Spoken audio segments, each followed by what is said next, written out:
Hey everybody, what's going on? It's your girl BondyBlue. I'm back, impromptu live. So we were on Instagram live and we were talking, and I feel like y'all wanted me to come through for this Charleston White Princella Clark breakdown. Okay. I've been having a lot of fun lately, like giving commentary on people's interviews and stuff like that, like breaking down like I've been having fun doing it. And I wasn't doing nothing. And a lot of y'all was, bored on a Sunday. So here we are. So if you guys want to get into it, we can get into it. Okay. You guys see the chat on the screen? Look, I finally got the chat on the screen, y'all. So I can't pull up your comment individually, but I can see you on the screen. I might pop you up on the screen at any time, especially if left a super chat. Like if you left a super chat, girl, your comment gonna get put on the screen. Let me see if I can pull this over here in the corner somewhere. Okay, hold up. Wow. Okay. So, with that being said, I don't even have an intro on here because I couldn't find it. But this is like an hour and 40 some odd minutes. And I feel like we're not even going to do the whole thing. And y'all know how I love to scrub through things very quickly. So, I'm going to just give everybody a chance to get into the room. It's 141 people. Okay, so can y'all do me a favor? Like the video. Like the video. On top of liking the video, can you share it? Because YouTube started letting us know how many of y'all are actually sharing our videos. And I just kind of feel like to have thousands of views on any given video that I do, and then to only see y'all share the video like 200 times, like out of my 45,000 views, that 6-day mark, that 5-day period, you only share my video 200 times? The math not mathing to me. It's not. So I would appreciate it if you can, if you are connected to Facebook, if you are connected to Twitter, Thread, YouTube, anywhere. Girl, share my video. Share my content. Okay? Help me. Okay? Help me. Thank you. With that being said, we're 4 minutes in. Without any further ado, I'm just gonna jump straight into the commentary, and we're just gonna see how this goes. Now, let me tell y'all, at first I was gonna let this slide. I was like, not enough people want me to talk about it. Why even deal with it, right? I got other shit going on. But then I heard some people felt like Charleston actually won this. And I was like, how can you feel like he won this when he was losing from the very beginning? He was losing from the very beginning. Let's go ahead and start. Man, I'm a 46-year-old. I'm a 46-year-old black. Can y'all hear that? Black male, who still trying to discover what a man is. Because as of most black men who grew up with our single mothers in our black communities, we never seen a man. We talk like we men. We talk like we know what men do. But we was initially taught to sit down to pee. And if there was a man in our world, we would have learned how to pee like daddy and not like mama. So we was engineered wrong from the beginning, right? Psychologically, that does something. And so. I'm sorry. Wait a minute. I didn't realize he started off by saying that it was the woman's fault because he was taught how to pee sitting down and not standing up. And I'm like, you do know that they say it's actually better for you to sit down when you use the bathroom than standing up, even for men. I mean, I'm going to leave you alone because I really don't care how you use the bathroom. I think it's of no consequence, in all honesty. But Charleston, who grew up with a single black mother who afforded him a very nice life. He grew up coddled, taken care of, provided for, but with no father in the household, right? And so he thinks if a father would have been in the household, I guess he would have been raised to actually be a man instead of whatever insect he fashions himself after, y'all. I don't know. He looks like one of those insects from Men in Black. The internet says I'm 53. So what the internet did was cross-reference, you know, my information. So my marriage certificate, my wife is 53. I'm 46 years old. I like to call myself, I'm the product of the single mother, right? Who was a teenage mother, who makes it out of poverty, lands a great job during the 80s when the blue collar workers were booming in America. I'm first generation black child who got to go to school with white people after the Civil Rights Act, right? In the 70s, black people really didn't go to school with white people. It was in the 80s where our mothers made it into these affluent middle class communities, looking for a better way outside the ghetto, trying to get a black boys a different life. And I'm a spoiled kid. I'm the kid that was who mother tried to give him everything because for one, she worked a lot. So that's the supplement for her absence. Not as well, most parents want to give their children everything that they didn't have, which ultimately ruins them, right? So I'm the kid who was... So starting off, you understand that giving a child everything they want ruins them. So you know that's why you were ruined as a child, because your mother gave you everything. I just want to start off by clocking that. Say no on Tuesday, you're grounded. When I get out of school on Friday, I go home, clean her room. When she come home from General Motors, she see the room clean. You know, she feeling a little better than she was the other day. Mama, can we? And now it's yeah. So I'm the kid that needed those rules. And it's strange that she said that because I got locked up at 14 years old. And so I seen a lot of psychologists, I seen a lot of psychiatry, a lot of counselors, and so part of my psychological evaluation and diagnosis was I'm the type of person, and most boys are, I have to be placed in an environment that is classified as limited settings, right? Meaning you have to place me in this environment, say, boy, if you go across that thing, I'm gonna whoop your ass. If you do this, we lock you. So you have to let her. So what she was, it sounds crazy. Okay, so off rip. He's saying that he used to get in trouble and he needed a certain amount of discipline and overseeing. He needed somebody to be on his ass every minute of every day is what it seems like he's saying. Easy, but she's psychologically beating up the world with the truth. And this has never been done before outside of rap music. Mm-hmm. So I see what the pushback is. She, when she was talking, and I'm trying to process what she's saying, and she's hitting the tier points and the pyramids, and I'm thinking, well, that's why the caveman didn't know how to talk to a woman. Drag her by her. We was brutes. Mm-hmm. We had to learn. And where do most boys learn how to treat a woman? The feminine energy. Mm-hmm.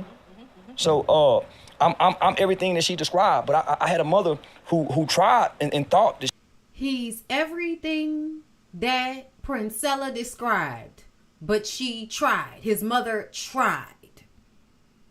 She could raise boys on her own till we started getting in trouble as a teenager. Now she want to go try to get the other kind of man, but by this time, it's too late. It's too late. You know what I'm saying? So I get it. I didn't think it was going to go like this, but yeah, I get it. Yeah. Right, okay. All right, see, I can already tell that we are cooking up some real goodness tonight. So let's take it over here to Miss Princella. Can you please go ahead and just tell us a little bit about who you are and what you're bringing? All right, well, I'm Princella. They call me the Queen Maker. A lot of people call me Pastor P, maybe because of the power in my voice, but I'm a woman's advocate and social reformer. And I have a background in cell and molecular biology. I got commissioned as an officer in the Army. I've written 2 or 3 books. I was top salesman in the car industry, cell phone industry, direct marketing industry. So I've been out there. And a lot of people look at me and they take me wrong because they try to analyze me and put me in a box and label me or compare me to social standards. But what they don't realize is I have lived a life on my own, right? I grew up. I was in an abusive home, and I lived in a family where I was the quote-unquote black sheep, and I was not the favorite. And some of the things that happened, you know, my grandmother used to put me and my brother out on the streets and wouldn't feed us all day while she fed my other cousins. We got treated really bad. And so throughout life, I had to figure things out on my own. I was always on my own. So people talk about me, but it's like, okay, well, as a girl jumping from house to house, living on the streets, was I supposed to get it out the mud and depend on myself, or was I supposed to run up to a man and ask him to help me in a situation like that, right? Because see, that's how you get pimped. That's how girls get pimped. That ain't me. So by going through these experiences in life, I gained a knowledge and a wisdom. And so with my background in cell and molecular biology, I learned how to analyze and process information by observation and critical thinking and facts. It's called qualitative studies. Yes. Yeah, so with that. Oh, so you know what she's talking about. Throughout this entire interview, especially the first half, he spends a lot of time trying to prove he has the same intelligence level that she has. But as we get further down the line, we'll see this is the furthest thing from the truth. Yeah, so cell and molecular biology did that. Then spending 8 years in the military and going through officer candidate school and ordnance to become an ordnance officer, I learned how to lead. So not only do I know how to lead myself, I know how to lead others, but I also know how to see if somebody else is capable of leadership or not. Then with my studies, with being a top salesman in the car industry, working around men, that is a male-dominated industry. This is about as snakish as you can get if you ain't doing dope and stuff like that. That's about as snakish as you can get. I'm dealing with males. I'm succeeding in this rough, hardcore industry, right? I learned firsthand in the field human behavior and human psychology. And by me being a tomboy and most of my friends being males, I have gathered a wide variety of information that I've been able to piece together to... She and I have that same. She and I have that same thing. That same type of upbringing, abusive household, grew up. I wasn't bullied by my grandmother like that. She was mean, but she ain't differentiate. She was mean to everybody. Okay, love you, grandma. But essentially, like, I very much understand when she talks about being in a male-dominated industry, being a female photographer, working in the news business. You are one of 3 women in your area of the job. There are women in other areas, but in your specific area, you are one of 3 women. And then in the city, I've told y'all before, it was less than a handful of women that were photographers, news photographers. So I very much also understand and have seen from a certain vantage point how men can be, especially when they're relaxed enough to forget that they're around women. Give a whole picture. So not only do I have leadership, science, I have philosophy under my belt, ecology, I have political science, I have sociology, psychology. But we're gonna free flow because you guys have a lot to offer and a lot of knowledge. And I said, yeah, that's my partner, way she had to suck ass nigga. So this is my first to get to hear what she is and what she's done. So. And I think it's definitely a recipe for magic tonight. The fact that you guys come from what we would think is. And to be clear, I saw somebody say her running off her credentials. The reason why she's doing that is because he doesn't have any credentials. That's the reason why she's doing that. She does not run those credentials off every time she talks to somebody. But she does it specifically in this interview because Charleston White is the bigger star. So she wants everybody who is a fan of his to hear where this is coming from. Because the first thing everybody does when Princella really starts to get into her whole thing and what she talks about, she's hurt. Somebody hurt her. She hates men. So as soon as they get those feelings about her, they totally negate where she's coming from with the facts of the situation. So I think that she has to go into the credentials over and over again to remind everybody where this is coming from. Because everybody always likes to act like, oh, well, she just hates men. And it's like, okay, even if she did hate men, white people hate black people. But does that mean some of their intel and studies are incorrect? Like, okay? So I just wanted to mention that because people say that. Such different places. But then through your life experiences, because you both have so many different life experiences and so many things that you've been through, and it's brought you to this place where it seems like of agreeing. So it's going to be really exciting to kind of dive into that. So Princella, I want to go into a little bit about your book. You know, you've written some books. The one that we're going to be talking about today is The Game, 41 Shades of Men. Please check it out if you haven't had a chance to. I want to ask you a little bit of question about something that you... I'm reading that book now. Okay. And yes, she is on YouTube. Her YouTube page is the High Powered Podcast. I'm about to put it in the chat.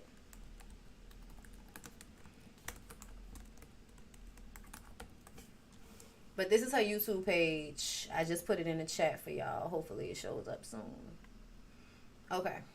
Mentioned in the book, there's something that you named that's called the push, pull, beg, and plead method. Yes. So could you please define that, explain it, and tell us how that's counterproductive for women? Okay, so in order to create a society that functions the way we do, you have to create resistance, right? Because through creating resistance and doing a backflow of energy, you create a whole host of problems that you can be an individual to create a solution for. So so feed people poison, make them sick, bam, I got the solution, right?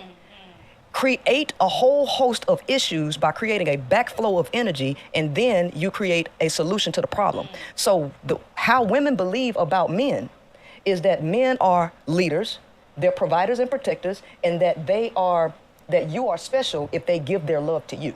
So this is the belief, the subconscious belief that's deeply ingrained in women that motivates them, because men can't stop being men. The nature of a male, I keep saying that. The nature of a male, if you know anything about the occult or esoteric information, you have 3 planes. You have a physical plane, mental plane, and a spiritual plane. And the law of gender, or the principle of gender, is masculine and feminine energy. Okay, just for a second. Now, if y'all have been watching me for a while, you know I have said many times that for me, the way for me to tell if something is true is if it's true in life, true in spirit, and true in nature. If it's not true in all 3 of those forms, it's not true. So for instance, when I was growing up as a bisexual young woman, hearing from everybody how being gay was unnatural or liking the same sex was unnatural. Well, since we can then look in nature with animals that have no concept of morality because they're animals, but they're very close to us because we're all mammals. We are mammals. Monkeys, a whole bunch of mammals. Child, animals are mammals, okay, for the most part, all right? Not insects and shit, but if you was in science in school, you know most animals are mammals. Humans are also fucking mammals, okay? So, if I can see that when I die, all that matters is my spirit and I leave my body. So that means the physical sex of my body doesn't really matter in spirit, because when I die, I leave it here. So why should what I do as far as being romantically involved with another person, why should that make God mad if when we both die, these bodies will be left here and the only thing that matters is our souls and our spirits, which we know don't have sex, okay? So that was my first thought there. And then as you study in nature, you see that there are animals that are same-sex animals. There are seahorses that are same-sex. There are a whole bunch of a certain group of the orangutans. You know what I'm saying? Like there are certain groups of animals that group together in very homosexual or homo manner, meaning that all women together, men together. Okay, but either way, if I can see something transcending in spirit, making sense on earth, and then also in nature, you can't tell me that people being gay is unnatural. You feel me? Okay, I hope that made sense to everybody. On the material plane, you have a masculine and feminine counterpart. The male body is the masculine counterpart on a 3-dimensional plane. That means as a masculine vessel, he still operates on the masculine principle. And what is the masculine principle? The masculine principle is a moving energy. It moves, it does. It's not a still energy. So women believe that they can stop men, that they can Why make you always men, moving? Why you won't be still? Yeah. They think that they can make males be still. So they believe, they try to use quote unquote love as a power tactic to manipulate the male to sit still. Come on, Hal. Sit down, boy. Be still. Y'all quit that. So the beg, plead, push, and pull method is the method that women use to try to convince men to do what she wants him to do.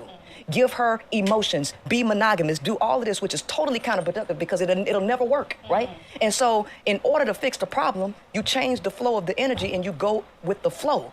Women do not want to go with the flow of males because they do not understand the psychology, the nature, or the makeup of a male. And so they cause themselves problems trying to push, pull, beg, and plead for him to emotionally connect with her, for him to be monogamous and all this stuff, which the male is incapable of doing because it goes in direct opposition of his nature. Charlie, I'd like to give you a chance to respond to that. Man, shit, what, man, she just, that's it. This nigga's whole posture annoys me, but let's continue. Man, the boy been a fuck up from day one, right? Man, she broke us down. That energy can't sit still. That's why he fucked up. If his mama saying, be still, sit down, y'all quit making that noise, and he never get to go outside to get that energy out. That's why when he go to school and he don't get to go to recess, that energy cannot sit still, right? So she broke down the whole makeup of us. This energy has to eat and it has to fuck. That's the desire of this energy. Yeah. So when a nigga go get... What? All this energy has to do is eat and fuck? Okay. The job is for food and sex. Yep, that's it. The woman is for food and sex. Yeah. She has other traits, But if he's not capable and he don't have the energy to identify the traits outside of her cooking and fucking, then all he'll use her for is that. He can't do nothing else. And he cannot not be a man. And that's why people fight me when I say men are incapable of love. They fight me, but he just said it. They can't do it. Here's why. Because men live in a perpetual state of scarcity. Sex is something that they cannot control. They can't. Every 20 seconds or a minute, sex is going through their mind. It takes so much energy just for the male to control his thoughts and stay focused. That's why they go find God. That's why they have to get that religion. And why so many boys in school had such a hard time versus the girls. Keep it a buck. Keep it a buck. When we was in school, who had the harder time? I'm just saying, even when I did know dudes that were smart, if they were very smart, there was a area of a lack of what's the word I'm looking for? They could not really engage on a social level. If they were, the boys I knew who were very smart had social issues. The girls I knew that were smart were more sociable. So I feel like, yeah, it does make men sound bad, but this is the truth of what men's nature is. And so what she's trying to get people to understand is that if you didn't have all these societal controls, this is what people would be doing. So peep how we're in the, like, a lot of poor people, you know, mid-range to poor people live in the lower energy, right? They don't have as many controls. They don't have as many demands on them. They eat, sleep, shit, fuck. That's what they do. That's why poor people create so many children, okay? So because of that fact, people tend to ignore that this is something that's naturally occurring. And so society puts a lot of things in place to make men and make people, period, do what is unnatural to them as male or female. And Princella is about the study of what men and women, or male and female energy is in science, in spirit, and in nature, in life. But you have to pay very close attention about the way our socialization affects the way we think. And a lot of people y'all don't like to think about how y'all religion affects the way you think. And your religion has been fed to you in such a manner that you think it's fact. So because you think your religion is fact, you don't like to dig any deeper. You don't. And people at the bottom level, they're not going to think any further. Now, the people that are trying to ascend, they're going to think a little bit more about these things. They're going to try to look at it from a different range. You know what I'm saying? And so I really understand what she's talking about, because when left to their own devices, women have children, create community and take care of children, and men fuck and create violence. Or they sleep around and lay around on the ground all over the place. Okay? And then there's a level of people that rise above that. That rise above that very human, animal nature thing. Like they refer to it as your animal nature. She says your true nature is the same thing. What we would be doing without societal controls. Okay? Oh, we can see our comments on the video. Cool. Y'all like that? All right, cool. They need religion. Religion is not for women. It is for men. That right there. Religion is not for women. It's for men. Y'all, that shit made so much sense to me, because I feel like I didn't need religion growing up. I didn't need religion, but the boys I knew, they needed a reason to do the right thing. And fear of God made a lot of boys that I was growing up with do the right thing. It was fear of somebody. It was either fear of their mama, fear of their daddy, fear of white people, or fear of God. Or sometimes all of them. It just depends. But they needed that then more so than I think the girls did. The girls didn't need fear to keep them from killing people. You know what I'm saying? Like, is it just me? Men. Okay, tell me a little bit more about that. Yeah. Okay. So males, first and foremost, you have a. Y'all ain't never talked to this one before either. And man, we talking the same shit. Yeah. Absolutely. You got the left hemisphere and you have the right hemisphere. The left side of the brain is the analytical, logical side of the brain. It is the masculine side of the brain. The feminine side of the brain is the right side of the brain. Okay, that is the creative side. This is where all of your art forms come in. Leadership is an art form. all of the arts. Public speaking is an art. Can I stop you right quick? Go ahead. That's why when you look at some of the greatest men who ran some of the biggest families that we know of, it was the woman. Barbara Bush, the Miss Kennedy, it was the woman who was raising these niggas to be great leaders. Exactly. It's the feminine. So the masculine, what women do not understand about men, this system has conditioned everybody to despise the feminine and cut the feminine off and shut it down. The male naturally operates from his left side of the brain. So the male is more logical in terms of, when people say the man is more logical, they put a period right there. That's not the end of that sentence. The male is more logical and is more analytical in terms of getting his needs met and survival. Well, yes, but because he had to be made up like that to survive on this planet because he was a hunter in the beginning. He had to go hunt his food in the beginning. So he couldn't tap into the feminine side of the brain because he would be afraid to go in that darkness to go kill to feed his family for his survival. So he had to be analytic. That's why he's the hunter. That's why they say he's the provider. He was when he had to go hunt.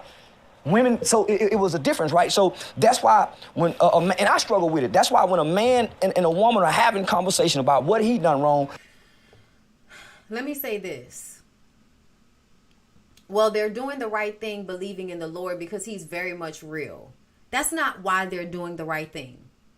They're doing the right thing out of fear. And honestly, listen, yeah, okay. That's why they do it, because God is real. Okay.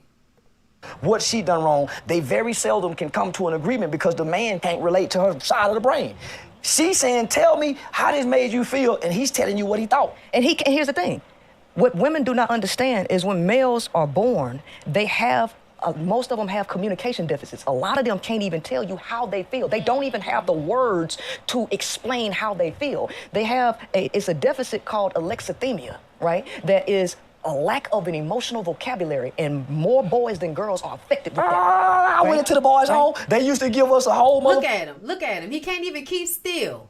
Fucking sheet of all different faces. Man, the male can't even, he does not even have the ability to decode what a facial expression looks like. She's telling the truth. Listen, man, I told y'all I had a psychologist and psychiatry. So in counseling, they would give us at least 2 different sheets that had 100 different facial with the names of these facials describing the emotions. Yeah. And that's how they say, okay, how you feeling? Most niggas got stuck because they couldn't say how they felt. They had to pick the face that was more logically to they think how they feel, the face, right? Yeah. Oh man, you hit some point. That's why niggas can't express their feelings. And this is why they're going crazy, because the woman has been kept out of the nature, the knowledge, and the makeup of a male. The woman don't know. So she has been sold this lie about men being these high-level people, and she's expecting him to do that. So just look at all of the stuff that men have to deal with. First of all, they're born with a lot of deficits. Their right side of their brain is mostly shut down, and they're primarily operating from the left side of the brain. Testosterone makes these dudes think about so many defile things. And then you integrate them into society and tell them to live up to these social standards where they have to control all of these beastly things. And then you put a expectation on how much money that they have to achieve and all of that. This is a mountain of things and the male cannot handle all of these obligations. So he's crumbling inside, and then he don't know how to say how he feels. Then the woman don't know what the male is going through, and she puts all these other expectations on. That's why they say she nagging. Tell me how you feel. He don't know how he feels. So he in his own body, he don't know how he feels, and he can't tell you how he feels. Now you want him to do something extra to read you. He don't even know what the look is on your face. He don't know. But women do not know this. And so they inadvertently are causing males more issues and making them more angry. And guess what happens when you raise testosterone levels? It cuts out the orbital frontal cortex. They become like beasts and animals. And they can't control impulse. So it shuts them off, and then next thing you know, he done blacked out and popped you in the mouth. That's why niggas have to be in football to learn this. And I have experienced that firsthand. From coach. That's why they have to go to the military. That's why they have to get in different training so they can learn it. Outside of that, the natural man, without the right training, without the right teaching, without the proper nourishment, will destroy everything in his path. Exactly. So if you know anything about astrology, you have air, water, earth, fire. Leo, Sagittarius, and Aries are fire signs, and they are masculine signs. So what happens if you let a fire get out of control? It ain't saying that we don't need fire, because fire is good for cooking stuff, for candles and stuff. But what happens when it get out of control? it tear up everything, it burn down everything. You have to control fire. Fire is a masculine energy. So when you invest into the masculine, you either burn money or you blow money. Air signs are also masculine. So people are investing.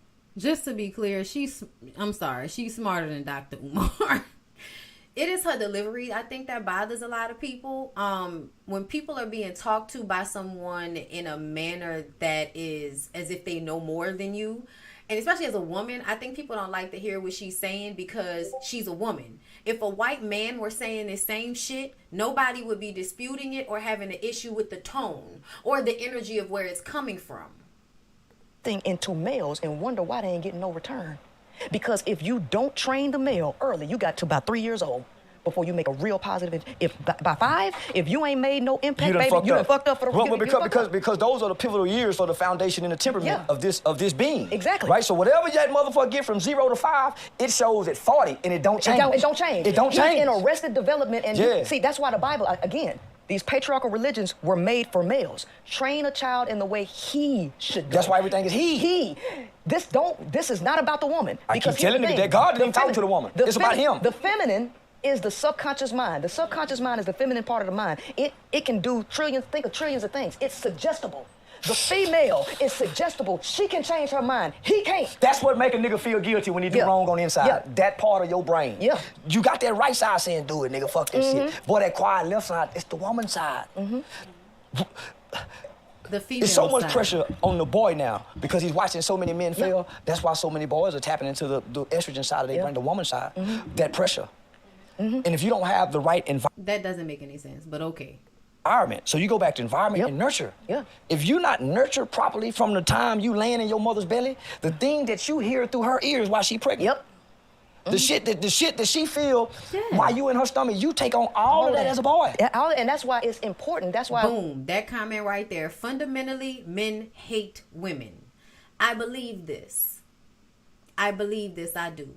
I really, really do. I'm sorry. But physically and emotionally, they can't help but to need us. And I think they're angered by the fact that they need us. When you see like old shows. And I'm sorry, but we don't need them in the same way. We don't need them in the same way, y'all. I'm sorry. We need them, but not in the same way. Meaning that I feel like there should be men. But I feel like a lot of y'all show us that y'all are unnecessary. A lot of y'all show us that y'all are unnecessary. And I say that because I see a whole bunch of men begging me for fucking change on the side of the road. You have no point. Like your existence seems like nothing. And I hate to say it like that. But that's the truth of the matter. Like niggas that lay around on the fucking concrete all day. Like I've seen it. Men with a bottle stuck to their hand and they hand out to your car with the other hand. And I'm not saying women don't do this. But I see men doing it more than women. And I also know that a woman can go and lay down no matter how nasty she is. Some man will pay her for her coochie.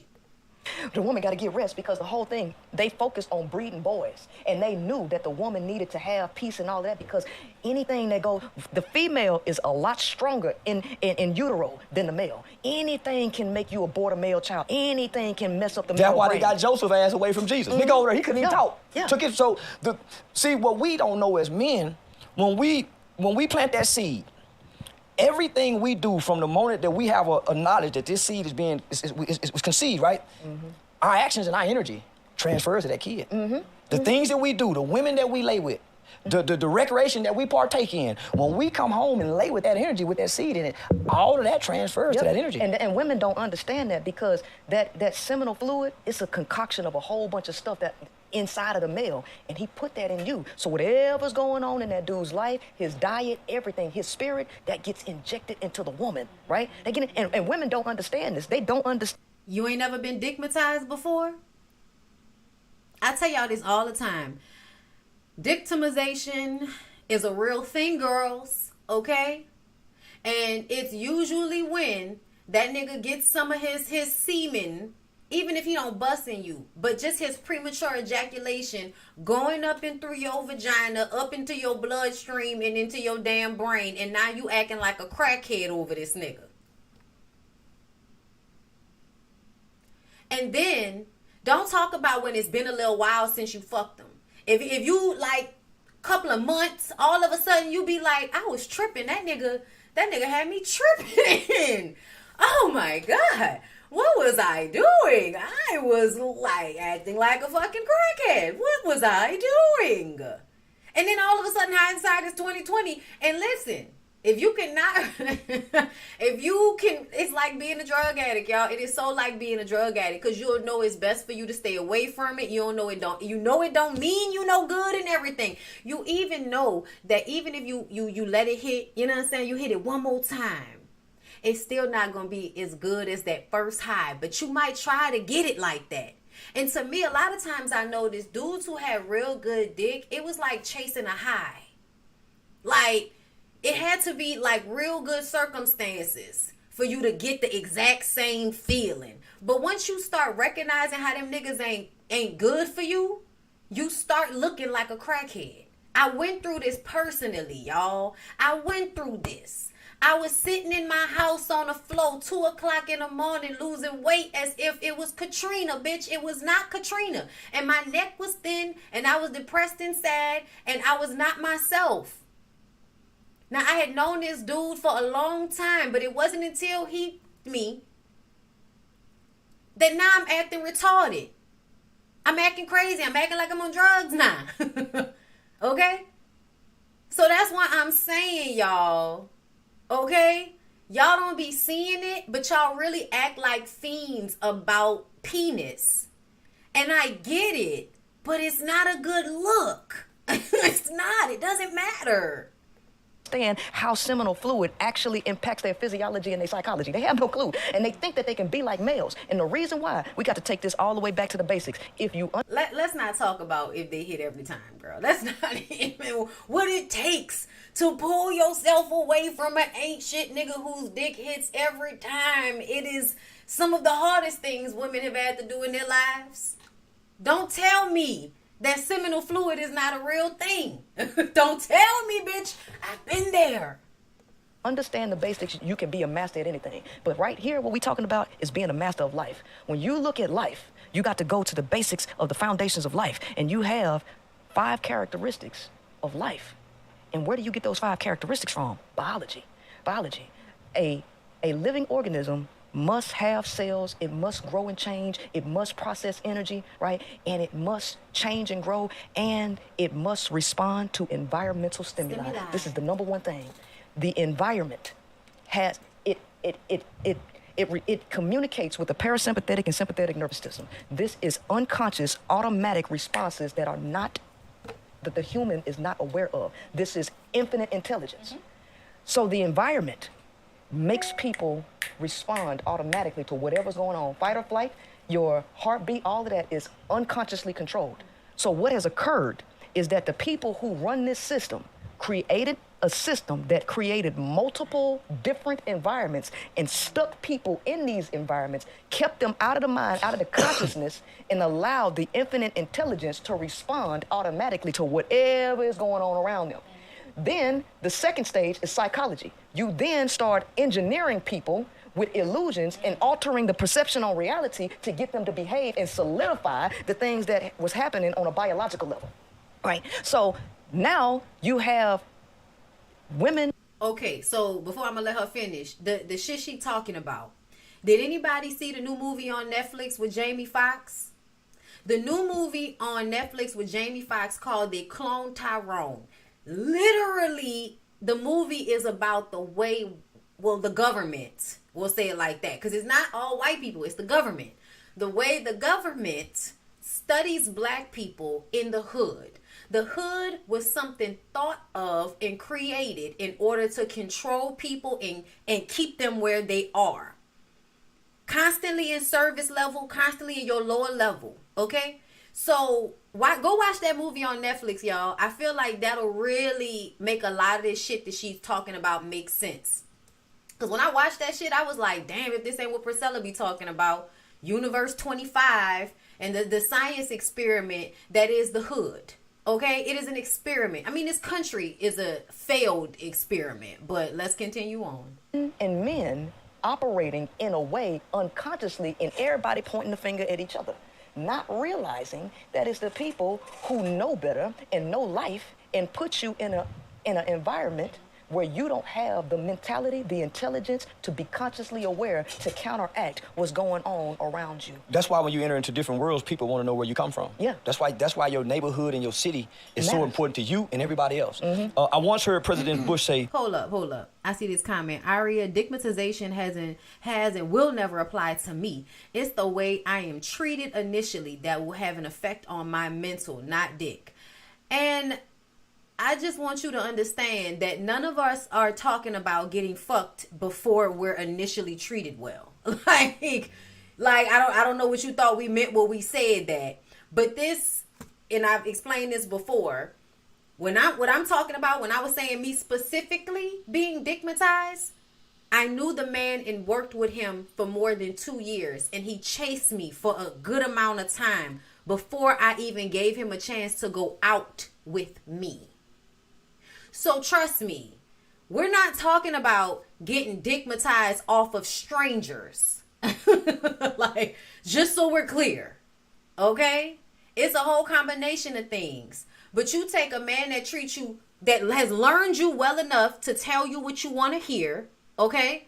Because when I say treat you how you want to be treated, it's only because they listened to you, studied you in some manner, so that they can present themselves as if they are what you want them to be.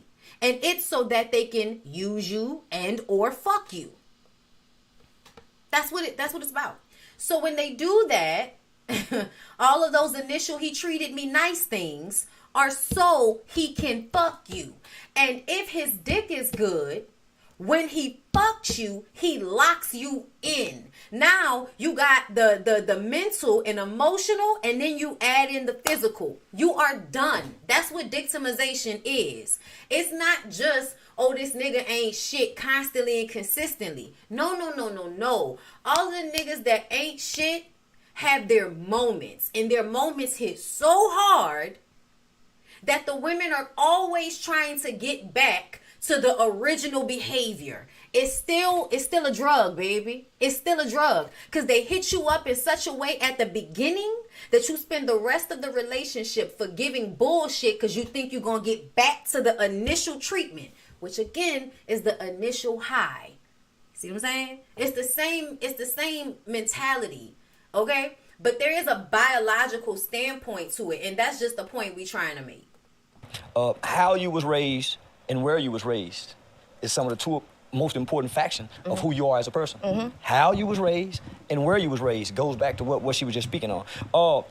She's speaking a language that most can't understand because her choice of words. But if she talk how I talk, she just said biology. Well, that's why every time you get in trouble, they want to know about the drug addiction of your mother, your father, your grandmother. That's why they want to know that. And if people are disagreeing with what she's saying, then nigga, how can y'all be saying, well, we affected by slavery? That shit been passed down. That's true. Yeah. Trauma, and so the environment goes to the psychology, right?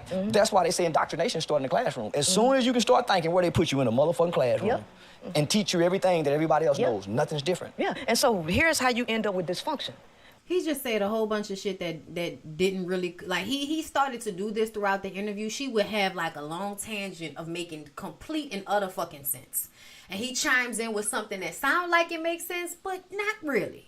Because there is a way to analyze this whole thing. And people do not understand this because they didn't care about school or nothing, right?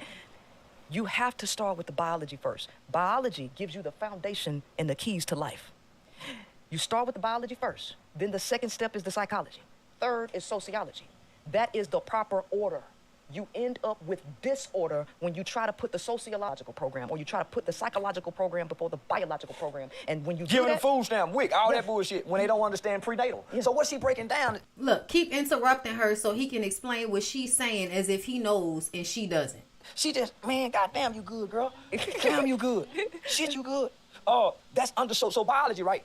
That's all the motherfucking things on the wall. That's in our bodies. From the vitamins, the zinc, potassium. That's the biology. Eating right, the proper. That's all them motherfucking things on the wall, y'all. Is he talking about the the table? Water. Understanding that your body is made up of this much water. What's on the wall, biology. y'all? That's the gift of life, and that's where most black women in these environments does have are a lot of failing that because they patience. don't have the prenatal care, they don't have the biology. Right. And see, they did, but here's the thing. Because we have put the psychological and the sociological program, and we eliminated the foundation of biology, because everybody is trying to talk about psychology and sociology. You want to know how you know that's true? Because you got people out here saying, I feel like I'm a man. You know, men can have periods. This is the sociological program before the biological program, creating mental disorders in people, right? Because you've eliminated that. Now we're talking about programming in school. Again, that's the program before the biology, continuing to create these mental disorders, because the proper order is biology, psychology, sociology. Biology, psychology, sociology, in that order. Mind, body, soul. Yeah, in that order, right? So if you don't do Mind, body, soul. No, motherfucker, that's not what she was talking about. that, right, you're going to have a bunch of people who cannot see where the errors are in life because they have eliminated the foundation. No structure can survive on a cracked foundation, but they done removed the foundation and got people all in the air willy-nilly. So let me just say this, right? So I'm sitting here listening to her talk, and I'm saying, man, most of us have children at a very young age. And the things that we allow our children to see, because we're young with these young brains from 0 to 5, it distorts. Everything this woman done broke down in the order in which we have to operate. No, they don't. That's why one party in politics. People don't know the basics of a lot of shit. System, right? Again, remember, at the bottom is where the most freedom is. I have to ignore him, y'all, because he be talking and not making Gave them housing, gave them food, and she put them about in to explain proper something order. smart. It's Hold on. biology, psychology, sociology. Biology, psychology, sociology, in that order. Mind, body, soul. Yeah, in that order, right? So if you don't do that, right, you're going to have a bunch of Asked the detention worker, man, what's different about the kids today than we were before? And they said, well, the kids today is substance abuse problems and mental health issues, biology and psychology. Yeah. And how did that happen? So John Calhoun did a study, okay, on rats. Universe 25, Rat Utopia. He took 8 pairs of mice and put them in an artificial environment, gave them everything they needed, gave them housing, gave them food, and put them in a lot of space. When they took the mice out of their natural environment, they no longer had to forage for food, right? And so in this cramped-in environment, what happened? The energy like testosterone built up, and then they boomed the population from 8 mice to 2,200 before it collapsed. They just start fucking. Yep. That's what they do in the ghetto. They do a bunch of fucking But together. that's what happened with black folks, because when you create this hierarchical system, right? Again, remember, at the bottom is where the most freedom is. The least amount of controls. At the top is more constrained, because this is where your board of directors are. You have to have organization the higher you go up. So this is why it's more constrained and more disciplined. At the bottom, there's less controls, more relaxed. And so black folks don't have no real rules. They don't have no real rules. And so then you come in with the social programs, doing just like Universe 25, to the point that the mice forgot how to be mice. So people think it's a matriarchy in the black community. It's not a matriarchy or a patriarchy. It's free flow, uncontrolled, wild animals down there. That's why when you see, if you look at a black household, Yeah. you'll see 5 different religions in that one household. He lying. You will not. First of all, ain't that many fucking people in one house with all of them religions. So when you look at other cultures, it's only one religion out of this house because it's more control. When you look at our kids in 18, 19, 20, we damn near fucking up till we 40. Yeah. When you look at the Paris Hiltons, Right. they was fuck ups at first. But the higher you get up, the more control. The more control, yeah. The more control. Right. We used to have control. Yeah. At one point, when the government told us how to live, so you understand, ex-KGB defector, Yuri Bezmenov, he came out in 1984 and told people about ideological subversion. Most people don't understand what ideological subversion is. Ideologies, the ideologies or the philosophies that you all live by that govern your behavior, because thinking makes it so. Thinking precedes action. So whatever you do is based on your core program. So ideological subversion is how to destroy or subvert or take away the ideologies. So the first step to ideological subversion is demoralization. Destabilization, crisis, and then normalization. Normalization is a process. So what is normal is not natural. Exactly. So to demoralize somebody. What is normal is not natural. What is normal is not natural. Okay? Just because something is normal doesn't mean it's natural. Normal means it just happens often. Before you demoralize, you got to say what morality is. What is moralization? Moralization is a byproduct of philosophy. Okay, just so we're clear, I don't know if y'all know what the manosphere is, but there is a subset of angry black men online that do a lot of running their mouths about how black women are the problem, single mothers are the problem, the white man is the problem, okay? Princella Clark is the anti that. So they did this clashing thing because she had, I think, maybe 50,000 subscribers at the time of this interview. This nigga is like, you know, I don't know how many followers he has because I don't follow him, but I've seen him enough and I know of him enough to know that he is on my timeline on Instagram at some point throughout the month for something stupid, saying something crazy, saying something that people might, you know, agree with. But I see Charleston White a lot. I've seen him fighting online with T.I. I've seen people patting him on the back for what he said about certain things. And I had to be like, hold up, calm down. Because this is the same man that gets online and says he's grape juice women and gotten away with it. And he's going to say that in this interview too. So just keep listening. But basically, this is an example of Princella doing a interview or doing a sit down with a man so that she can prove her points about the man without even arguing with him. She sets up her points. She explains and clashes and explain. She explains her points, right? And then at some point, he's going to disagree with her about what she said after he spends the first hour agreeing with her. And then it's a big blow up at the end. So stay tuned. Make sure y'all like the video. Okay? You create a philosophy, or this is how we do things. And then from that philosophy, you create a moral standard, right and wrong, based on the philosophy. The people at the top create that, and then they push it down to the people on the bottom and tell them what to do. This is right, this is wrong, this is right, this is wrong. That comes from the top. It don't come from the... So when I say everybody is socialized to think a certain way, I'm telling y'all that most people's feelings and ideas come from above them. They come from all of your experiences. That damn, they clone Tyrone. If you watch, they clone Tyrone. Whenever they were set up to clone somebody or to send them back out into the world, they would do the programming. And the programming, can't hear you. I don't know why you can't hear me. I'm seeing my levels. The programming is a whole bunch of movies and pictures and TV shows and music and you know, things you've seen in history, videos. It's just a whole bunch of shit. So understand that your programming, you're just like your brain is a computer. What you think, how you feel, what you respond to has been programmed into your mind. When you become an adult, I think it's important to look at your programming and see what needs to be upgraded. A lot of our programming, especially women, needs to be upgraded.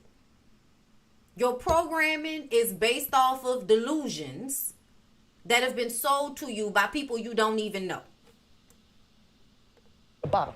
So when you subvert and you start this malicious subversion attack, you remove the philosophy that produces the morality, hence demoralization, the removal of morality. You could see this happening in the United States because when I was in 5th grade, I remember them removing prayer out of schools. This is a part of the demoralization process. The conflict resolution. Yeah. Kids no longer say, I'm sorry. Yeah. You see a generation of children who have no conscience that governs their emotions to say, I don't want to do that, right? So what I mean by that is And what I want to say is for a lot of people, the church thing was not working.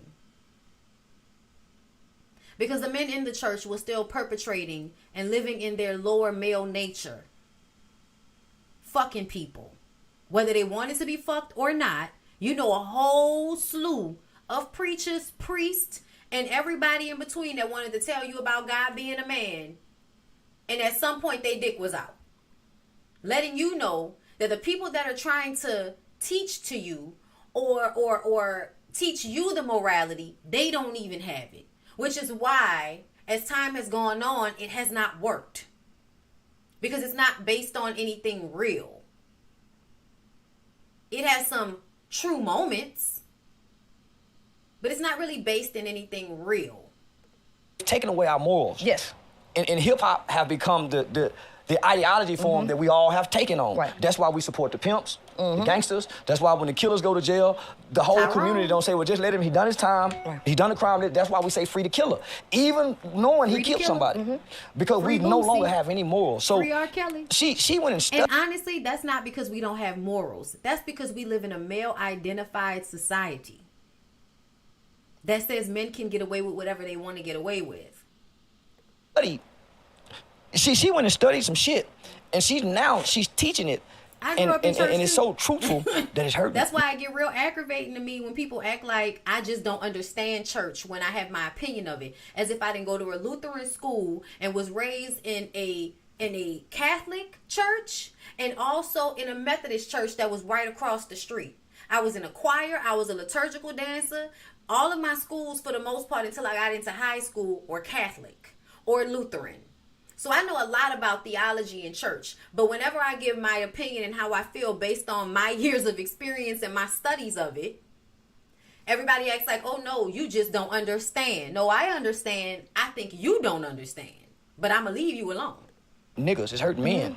Yeah, and speaking of that, thank you guys so much for that knowledge. I want to kind of pivot and take it to the headlines of the YouTube streets. As you know, you guys have lots of content and things going on. Charleston, now you know I got to go into this, and you know I got to ask you about one of the biggest headlines you see whenever you Google or YouTube or anything about Charleston White. What we see raping and beating. So I got to ask you a little bit about that. You're the first person to ever asked me too. Yeah, I would like to ask you about that. I have seen a couple of videos of you making some comments. I'm sure you know what it is I'm referring to. So I'm gonna give you some time to go ahead and let us know what's that all about. I've never been charged with rape. I've never been charged with beating a woman. I've never been accused of it. I've never been in no domestic violence relationships. That was my way of wanting to come to the internet and say I'm a bad motherfucker. I'm the baddest nigga in America. That was gonna be my claim to fame. It was more in defense of Bill Cosby. So I started doing that right at the time Bill Cosby do it. I wanted to be the only. So you didn't really do it, but you wanted to defend a dude that did do it. Okay.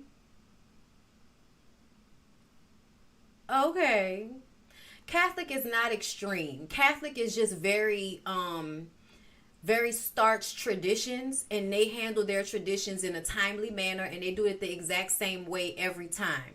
In my experience, churches that are led mostly by black pastors and preachers, meaning like Methodist and Baptist churches, y'all just do whatever y'all want to do.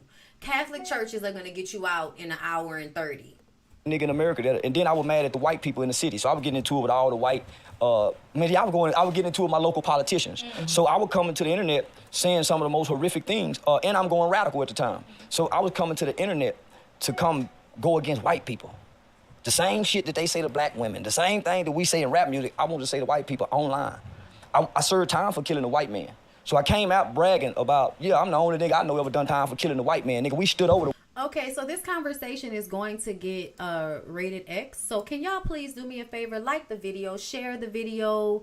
Make sure that you guys Cash App, Super Chat, become members of the channel, girl. Support the channel because, girl, this video is about to get real suspect. The white man and watched him die. But I didn't run.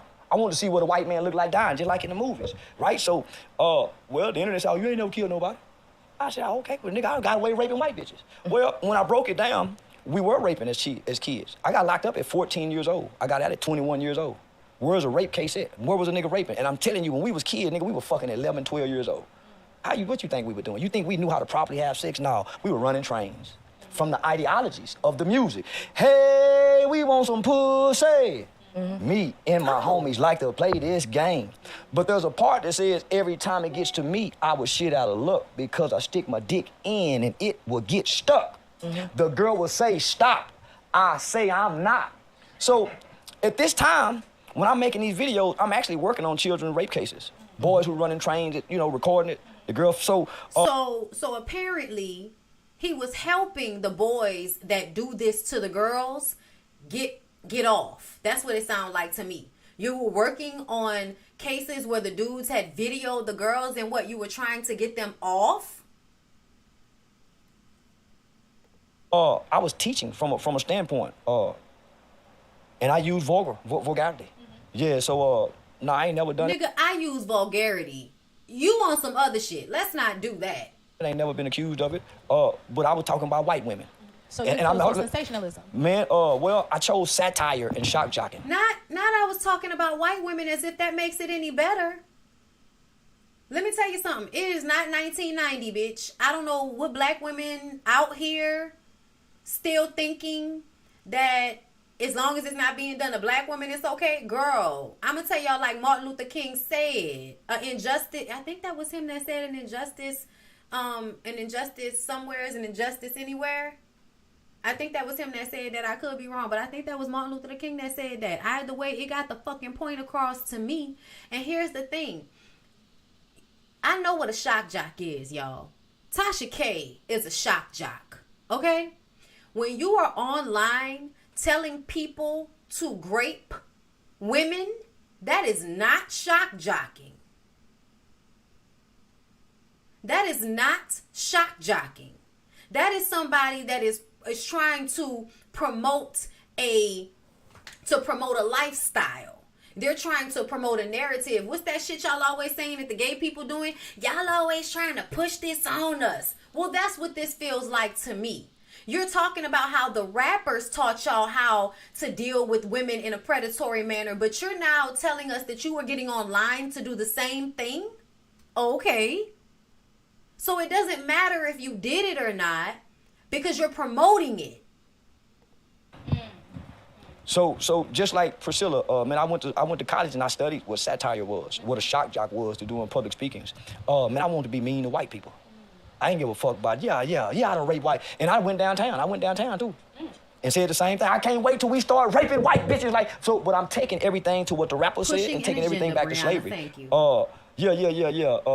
I was being real mean to white people, but I ain't seen no nigga that had the heart to do that. And I wanted to be that nigga that'll be brave enough to go say, I done raped some white women.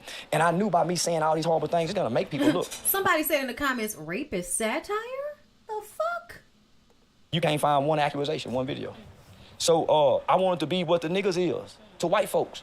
Ultimately turning around and have to fight my own people. Because I'm saying, why would black people be offended by me specifically saying white women? And then when I break it down, see, they won't never... Because black people were taught that if an injustice anywhere is an injustice everywhere. That's the saying. Anywhere, everywhere. Grape is an injustice. If it happens to any woman, it can then happen to every woman. I keep trying to get y'all to understand that. What's wrong with you? I'll play the whole video where I break it down and talk about most boys are taught to rape because this is a rape culture. Look at the movies 50 Shades of Grey. Look at porn. So we're taught this as little boys. First of all, why are you using 50 Shades of Grey? That girl had to sign a contract. That's a little different.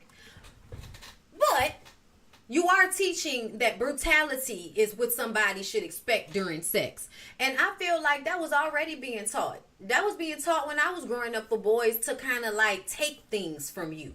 Grab you. You're supposed to like it too. Hey, come on, nigga, let's run a train on them. That's what they take. We don't know to properly ask for sex. So we're having sex at such an early age. We're taught to get the girl drunk. That's rape in real life. Yes. Coercion for sex is rape. So we're taught all this as a boy. I'm a man saying this is what we did as kids, homie. We really were raping. But we moved into the white people neighborhoods doing this. We don't... She like me, but everybody go fuck. Just how we do. These niggas just don't want to admit it. I came to the minute doing what she did, admitting the faults of men. These are the faults of men. Have I ever done it? No. But I act like I have. I act like I done killed somebody. I ain't never killed nobody. So what I wanted to... Didn't he say that he went to jail for killing somebody? So you just gonna keep throwing out shit and we don't know if we can believe anything you say. Okay, so let's fast forward because we can't believe nothing you say. This is the main thing I wanted to address because, one, here's the thing. You know, just as well as we all know about male nature, you ain't got to tell a male to do nothing like that because it's already in his nature. So, as a figure, as a person who has the intelligence that you have. I'm sorry, y'all, but I really want y'all to get it out of y'all head that having a father around is going to fix some of these things. Because I know a whole bunch of niggas that had their daddies in their lives and they still ain't shit. The ability to draw people that you have. These dudes looking for you to be their daddy. And you get out here and be like, yeah, I rape white bitches. I rape.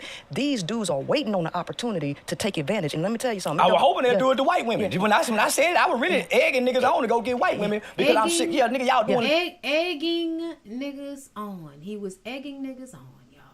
To the sisters, go do to them white hoes and them Mexicans what y'all do to these sisters. See, that don't work because all these women are women. We're under a patriarchal society where men are standing on women's neck. So men are running this. This is a system. This is a game between men, and all of this stuff is hurting. The fathers will teach you something, and that's what listen.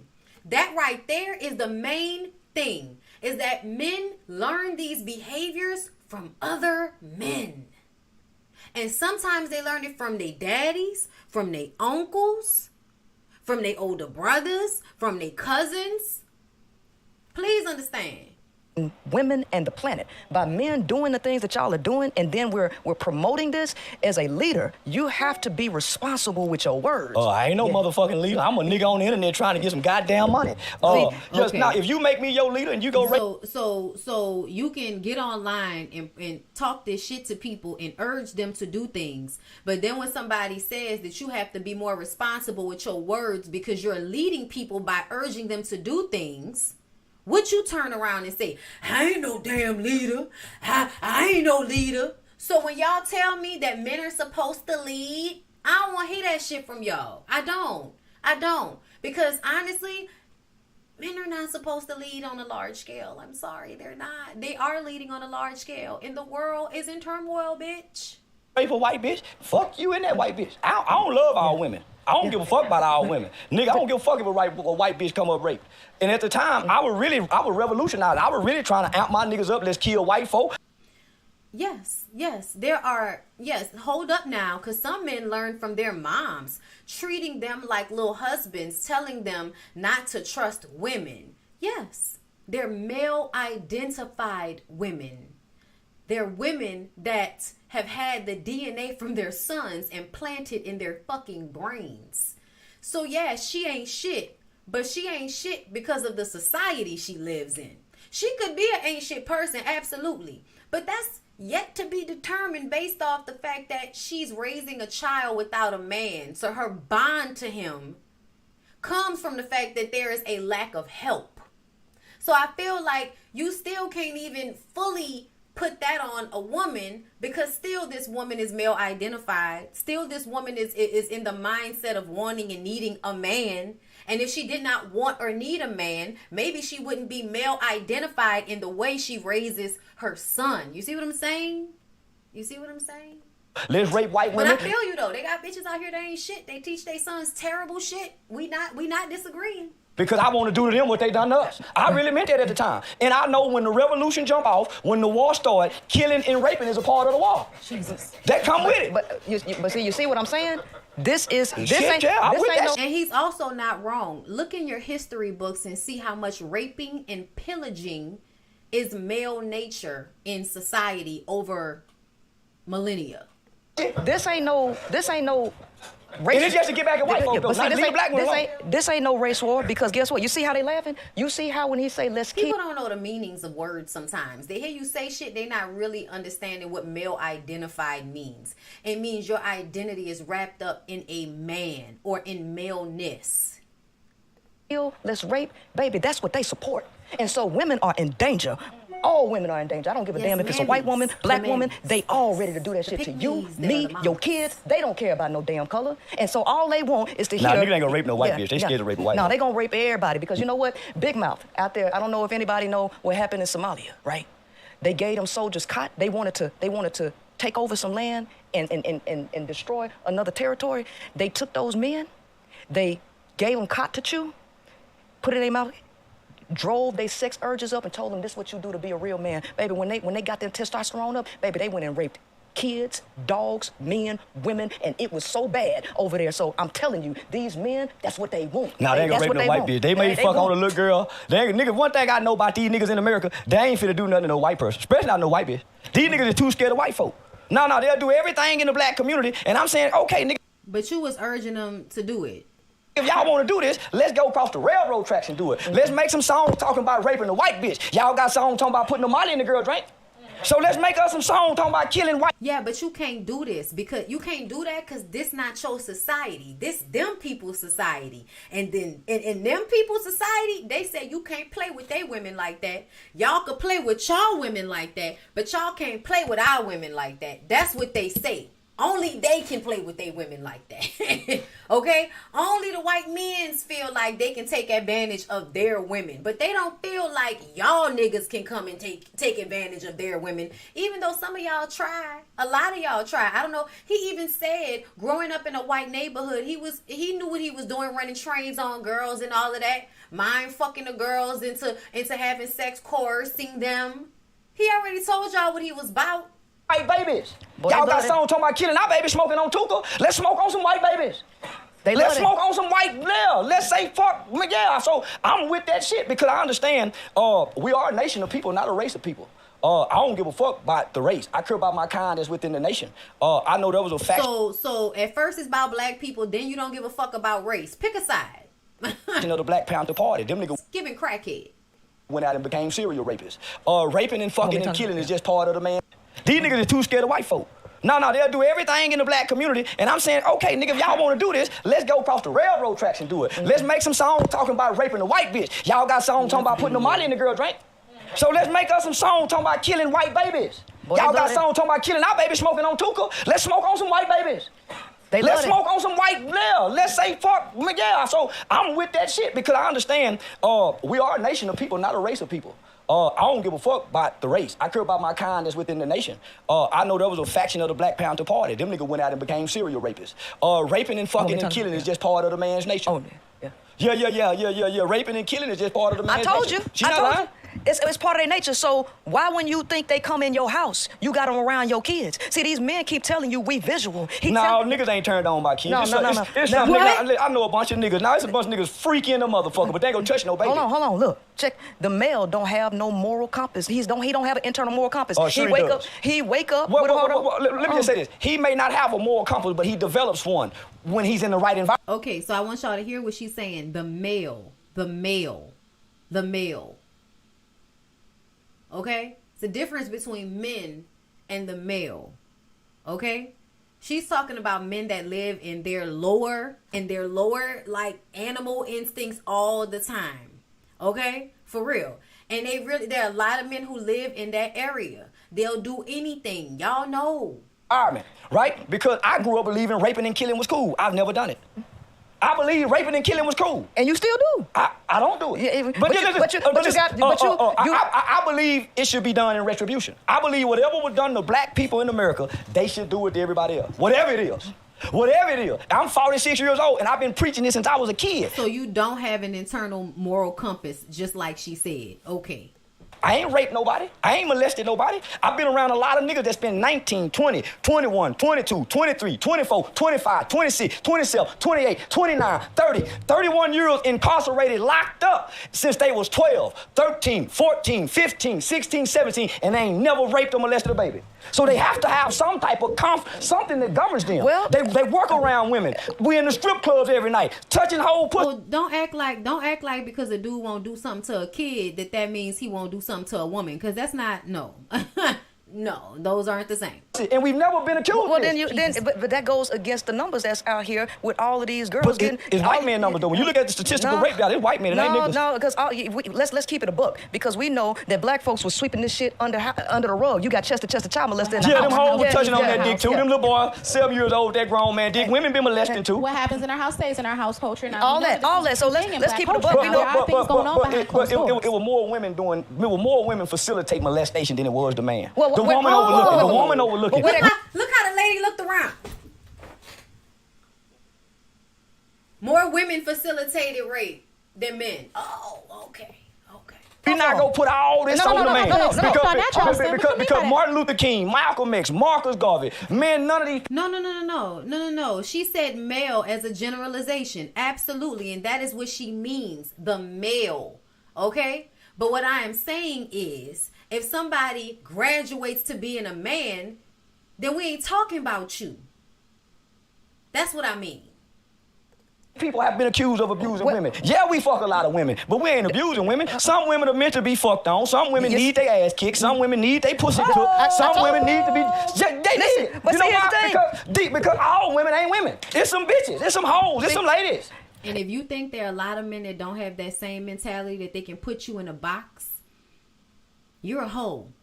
So you get to put in a box where I can abuse you. You a bitch. So that means I can put you in a box and I can disrespect you. And you have to know how, just like she can identify these suckers. I'm telling boy, you better not look at all girls and females and think they a woman. Bitch, prove to me you a woman. You telling this to people who don't even know how to decode a facial expression. Listen, scientific studies show that the male can't even determine if a woman trying to attract him or not. Man, listen. So I'm gonna tell you right now, that is true. A lot of these niggas do not know if a woman want them or not. They don't, y'all. I'm sorry. Like, I know many, many men that, like, you be like, you don't see this bitch trying to holler at you right now. Like, ooh. They tell boys, don't hit girls back. I've been whispering to my son here, go hit her back. She hit you, you hit her back. And that's why you got to say. And a lot of y'all mamas do that too. A lot of y'all mamas, if she hit you, you hit her back. That's what y'all do. Away from males. That's why you got to stay in a woman's place. You got to separate. That's why you don't live with them. That's why you don't live with them. Quiet and don't talk back to a man. There you go. Quiet and don't talk back to a man. Because all the women before me that I saw gracefully, those were the... I had a nigga in the comments talking about, so what you want women to be disobedient? Because I didn't like that, or I felt like it was ridiculous for everybody to be mad at that woman in the video where she was getting married and she said, I'm not saying obey. Don't say obey. Words have power. So you saying that women should be disobedient? Yes, I am. I am saying that women should be disobedient. I am. They're not fucking children. Those kind of women. Her grace and her essence of a woman will shut his motherfucking ass up. When the essence of a real woman come around, niggas pull their pants up, say, man, don't do that in front of her. Then it's not. So the idea is that the woman has to walk into the room like fucking Claire Huxtable in order for y'all to not disrespect her. Actually would have done it because her presence of a woman, a bitch won't get that response. A hoe won't get that. That woman that made her son kill her was a bitch. That man with that 14, that was a bitch. Arguing back and forth with a man. I would have watched my mama remove herself out of the presence of a disrespectful boy, playing like he a man. Wouldn't even responded to him. But a bitch got something to say back. A woman removes herself. It's certain things. A woman removes herself and a bitch defends herself. What I just told you. If you a hoe, I can disrespect you. If you a bitch, I can disrespect you. That a lady ain't go do. And when a lady walk, right, so you get to tell me you don't even know what a man is, but you get to tell me what a lady is so that you can dictate whether I should be respected or not. And that's why I don't agree with the respectability politics. That's why I don't agree with y'all who feel like, if the girl don't respect herself, then I don't have to respect her. I don't agree with that at all. Because in my experience, if you're disrespectful, you're just a disrespectful motherfucker. If you feel like a girl out there, a person out there is deserving of you being disrespectful to them, they better have done something to your fucking ass first. Because a lot of times y'all feel like people just being means, she don't look what she wearing. She don't respect herself, so that means I can disrespect her. That's why I tell y'all, you can't fucking tell me what self-respect is because you're not me. You don't know how I feel about myself. So you can't tell me that because my ass is out or my shorts are short or my cleavage is out, whatever it is, you can't tell me how I feel about myself so that you can give yourself allowance to abuse me. That's why I don't like that shit, and that don't get no play around me. All that respectability, all the girls should just be like Meg Thee Stallion if they fucking want to. If they want to. That's their choice. Walk into a room, men straighten up. I swear to God. Boys are misbehaved, but men straighten up. Now we talk about the effect when we still get away from the cause. He said boys will disrespect, but men stand up. And most of y'all are not men. And that is the conversation we've been having. But socialized men whose socializations have worked. So now, we just agreed earlier that women are kept out of the knowledge of a male. I done went down through the science of the things that women don't know about men. And women have been conditioned under patriarchy to let men do this, let men do that, support male degeneracy. So if we're not gonna attack the root of the issue, talking about like what people my woman said, he my sorry motherfucker. Yeah. She happy with why you want to change the dynamics of the man. So what we talking about? If we we can't speak out of both sides of the neck. Women got to do that, but it's okay. My woman accept my degeneracy. This is what I'm hearing. It's all the man's fault. No, I told you earlier. It ain't all the man's fault. It's all, and that's how y'all do. We can't be real about it because then you're going to jump off the fucking curb. You're not listening. The people in this system are victims of this, the male and the female, because this goes against both the male and female nature. Who did this? First of all, the average man. And what she's saying right there, that's the thing people don't understand. So when they think, oh, I hate men, or Princella hate men. No, I don't hate anybody. Not really. No, I don't. But what I do understand is the truth of most people is that you can't trust motherfuckers. I have always said, I feel unsafe around a man until he proves himself to be safe. I feel that way around women too, just to be clear. But my point still remains, a woman can't take my coochie from me. Like, not really. That's not my experience. You know what I'm saying? Is not the creator of patriarchy. Y'all didn't create the religions. Neither did the woman. I don't believe in religions. I don't read religious hold on. books. So this is what I'm saying. This ain't about you, Charleston. This is about the public. But hear me out about the public, though. So if they happy, why we need to change it? Or if they're not happy, why should we change, right? Why should we change? So we like dysfunction? Are we trying? We do. Are you sending people? A lot of you motherfuckers love dysfunction. Y'all do. People to jail because you want to change something, or you just like putting niggas in jail because it's fun? I just like putting niggas in jail because it's fun. So you ain't got no real. So what's the point of you even talking to little boys and raising them? What's the point? That's fun too. To help them make it through prison. Well, why? Why would you change? Why would you even care about them making it through prison? Because I was a kid going to prison. Yeah, but what that got to do with it? So I don't care about grown folk. I don't care what happened to grown folk. I don't give a fuck about grown folk. See, that's the difference. See, I was called to work with kids because I was a kid that wanted to kill and rape and do all this type and never got to do it. And never got to do it. So I go work with the kids that's doing it because I got to tell them, nigga, you going to prison. You go do this. So he can make it through prison and turn into a Charleston White. Well, Charleston White that care about I don't give a fuck. I don't give a fuck about nothing. I don't care about. So you want everybody to be like you and don't care about nothing. Got it. To the refinement of the black man? Yeah, prison is very necessary. Listen, I don't care about half the shit I talk about. It's just good content. I care about the shit that I do in real life. And what you don't understand is the things that you put out into the world on the internet very much affect the things you do in real life. Teach and work with kids that done really kill people. See, I fuck with the real killers. I'm just online bullshit. The shit I talk about online, the shit I do in real life, I don't come speak online about it. This shit is entertaining and content for me. I don't give a fuck what happened to black people. I don't give a fuck if a black woman get raped brutally by 10 white men. I wouldn't give a fuck. I wouldn't give a fuck. I don't care. He said, I don't give a fuck. It's not my bitch. I only care about the bitch I'm fucking. My wife and my other. I only care about the bitch I'm fucking. Yup. Fuck about the world. Ladies, I told you that. I told you that women are commodities to men and they mark their territory. That's what and all they be. do is collect you. And if you're not somebody they own, they don't give a damn about you. I keep telling y'all, men are incapable of love. I don't own my wife. They're incapable. I don't think I own my wife. I don't dictate nothing. I'm not.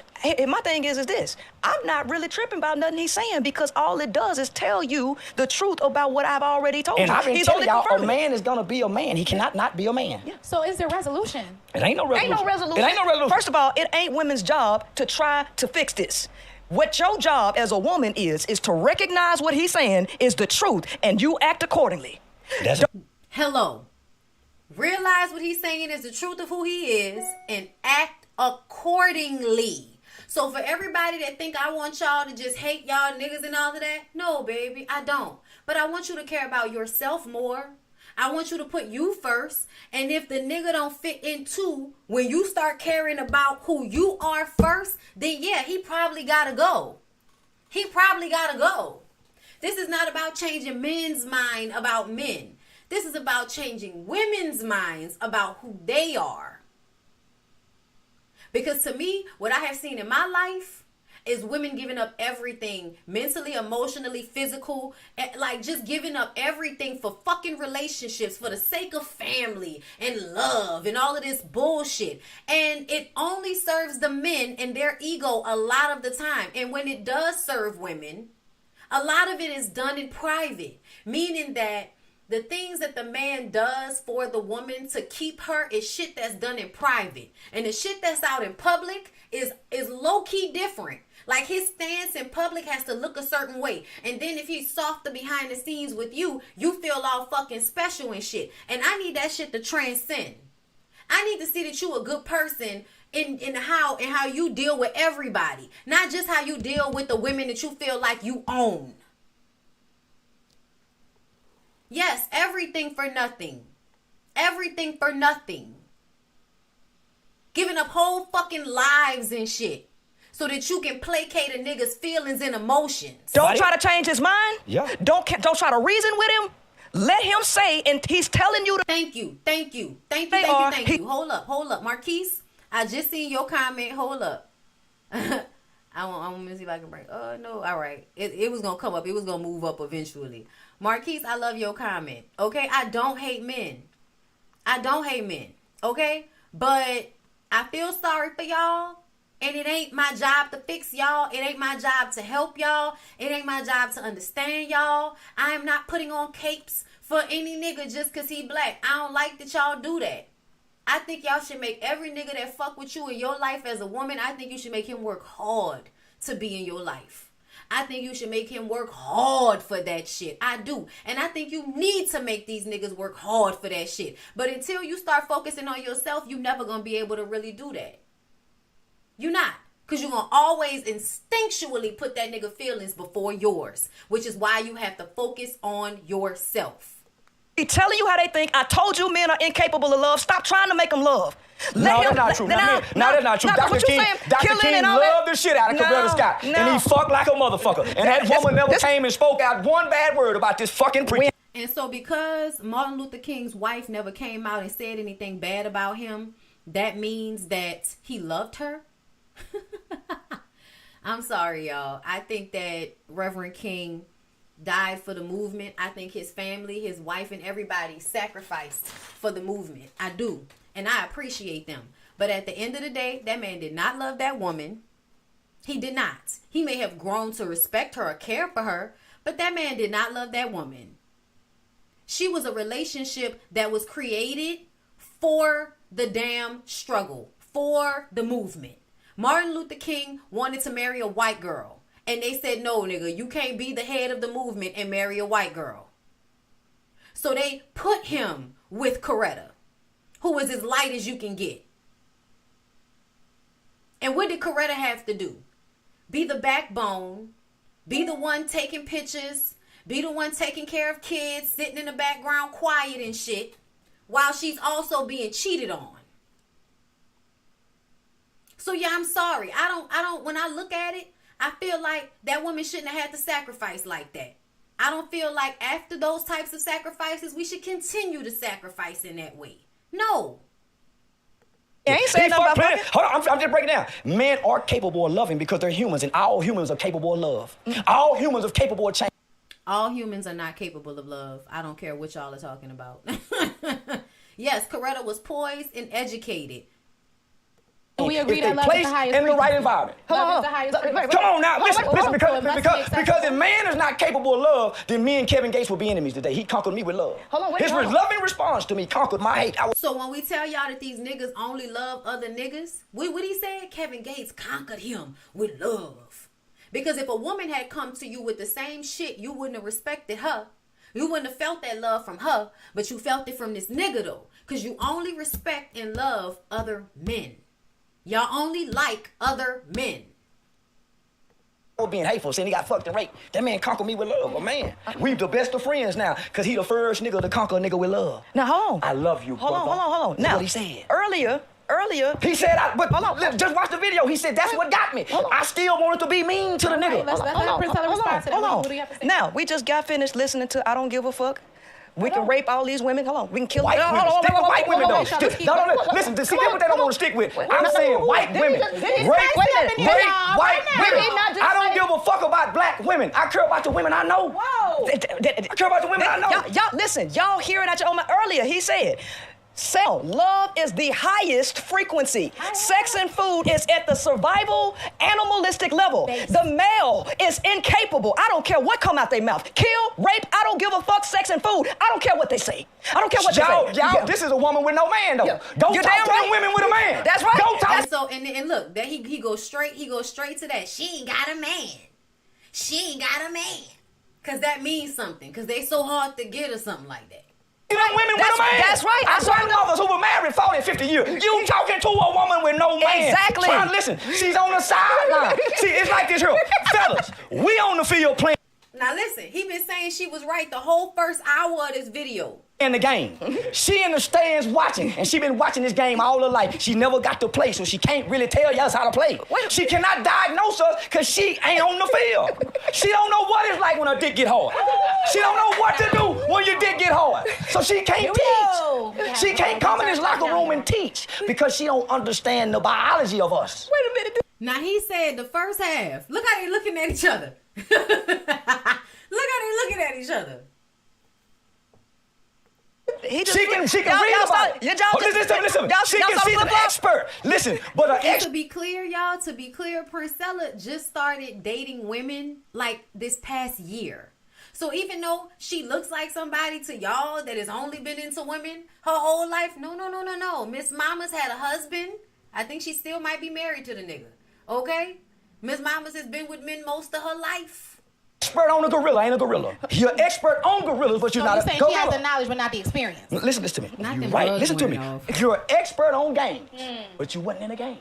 You're an expert on serial killers. You done talk to the world's greatest serial killer. Now, how you gonna say that she an expert in the game, but she's not in the game? She is in the game. As a woman, you dumb motherfucker. She's a woman. She's been in the game as a woman. But you're not a serial killer. See what I'm saying? I see what you're saying. Hold on. I would like did John Calhoun have to be a rat to understand the rats in his experiments? No. Because let me tell you something. You have to be. No, you don't. No, you don't. No, You have to be. The fuck is you talking about? No, because guess what? I didn't hit the nail on the head every single point that I have made about the male's nature. Tell me what it's like to have an erection. Let me tell you. I don't have to tell you how I feel, but I know how it make your mind operate. I know you can't. Listen, I don't want to be gone. Listen. So when I'm in class, and I got a hard on, and I'm not thinking about nothing, what's on my mind? And the teacher say, Charleston, come up, because you get a hard on, not thinking about sex. That's right. And as a boy, listen, as a boy, you wake up with a hard on, not even thinking about sex. Didn't I say that earlier? So this is my next question. So how can you say what's in our mind? Charleston, I said that earlier. You said you know what come to our mind when I dick get hard. How do you know that? Charleston, I study y'all, and I said... You ain't, but Charleston, Charleston, come on. Charleston, calm down. Baby, calm down, sweetheart. This is what I'm saying. Calm down. All day long. But you got, listen, just like a man. Now you done got me turned up now. Just like a man. He cannot get in a woman's body. That it doesn't have to be a sexual thing. That's all I'm gonna say. Listen, man. Y'all world is so small. I know some men that don't talk about sex. They talk about money, business, economics, growth, development. Nigga, nature dictates to me. Let me tell you. Listen, I just started watching her like in the past month or so. And I was listening to her do her lives and stuff. And she came out and told people she had a girlfriend, and everybody lost their fucking mind. A lot of her followers was like, we can't follow you no more. Because now it's like they keep saying she's trying to, enter everybody into a lesbian cult. And I'm just kind of like, you can't make nobody kitty click if they don't want kitty click, y'all. You either want a kitty click or you don't. And if you don't, girl, it's great. I keep telling y'all, a lot of these niggas is dildos. That's all they can be. Wear a condom and stop getting your fucking feelings caught up when you know this nigga just trying to finesse you. Stop letting these niggas come live with you. Keep your own place. Keep your own space. Get the dick and send them on about their way. Decide pussy. Okay, my nature dictates to me when I decide I'm gonna get some pussy. I get that nature out of me and I don't think about pussy no more. I be in a strip club every night and don't never think about pussy. Every night, don't never touch no pussy. Every night, going to one tonight was in one last night. Didn't touch one girl pussy and can damn near fuck everything in there.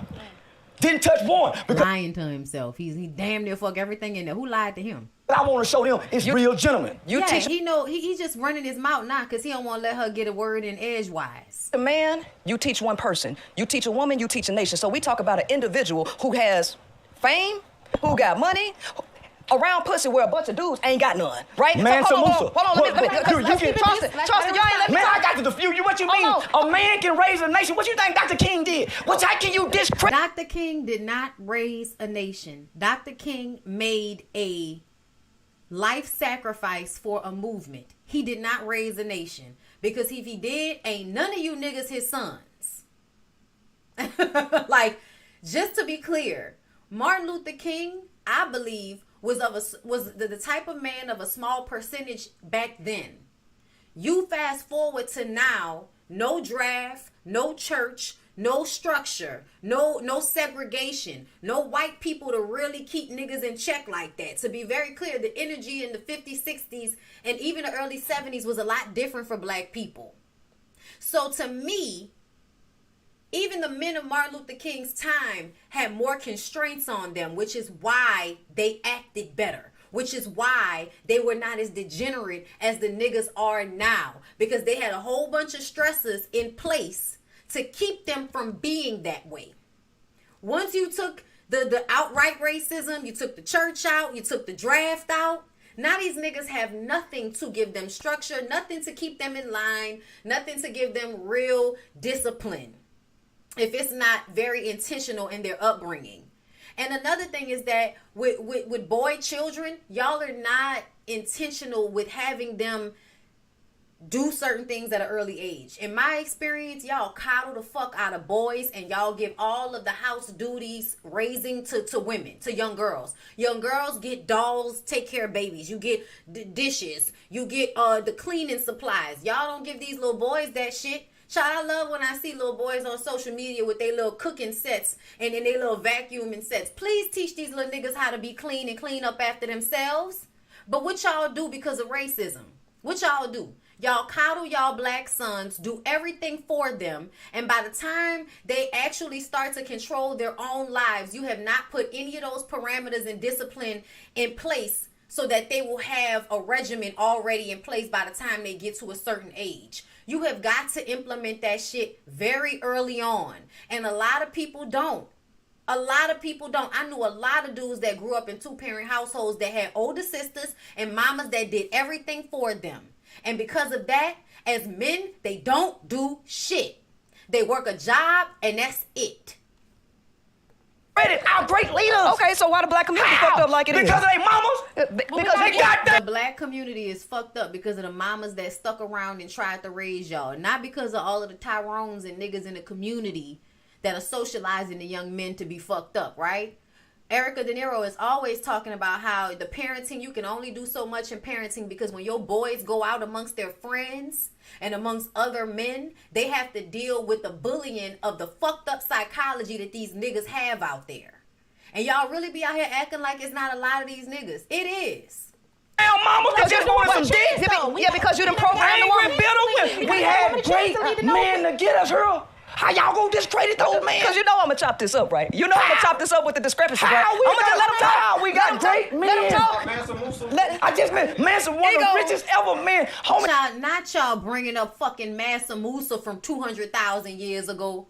If you gotta reach into the 60s and then into 200,000 years ago, the age of fucking Aries, you gotta go all the way back there to find you an example of a black man in power, then you can't use none of them niggas as a generalized marker.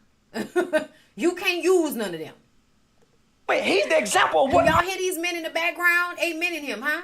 All of us should be. Bezos, Zucker, they ain't got nothing on him. How can we discredit? You got to go all the way back into to a nation and just bankrupt the nation. Come on, man. So why you can't do it now? Why we got to look at Mark Zuckerberg and Elon I'm not Musk and all looking at that? Mark Zuckerberg now. I don't want to do that. But when you met I don't Mansa want to Musa, do where it. you at? I want to fuck a bunch of hoes till I die. We know that, I don't Charleston. wanna do it. Charleston, we know. And I'm happily married. We know, Charleston. And I'm happily All married. you doing is agreeing with everything I done already said. All men want to do that, don't they? We didn't create us. That's the nature. No, she's not. She's not saying that. Yeah. She's not saying that. Yeah. She'll making bold statements of the thoughts of men, and she don't know the thoughts of men that she done talked to. Most men are not thinking about sex. I promise you. This nigga just said most men are not thinking about sex. Girl, bye. I promise you. What do animals do when they want to have sex? What do they do? What do the male? What do the woman What- animals? She shake her butt. Hold on. What does a male do? The same thing that y'all doing in this modern day society, acting like them animals. Hold on. More women have sex than there is men with a heart on. There are more women walking around with their titties and their ass out than there is with men with heart on. Yeah, but women don't rape anybody with their titties and their ass out. So let me just be clear here. So now we're going to the point of saying that the way that women dress is suggesting that they want to be fucked. Is that what we're saying? Left side of the brain. You goddamn right. Left side of the brain, too. Why would you have? May I ask you what And this is and that thought right there, the way a woman dresses means that she wants to be fucked. That way of thinking.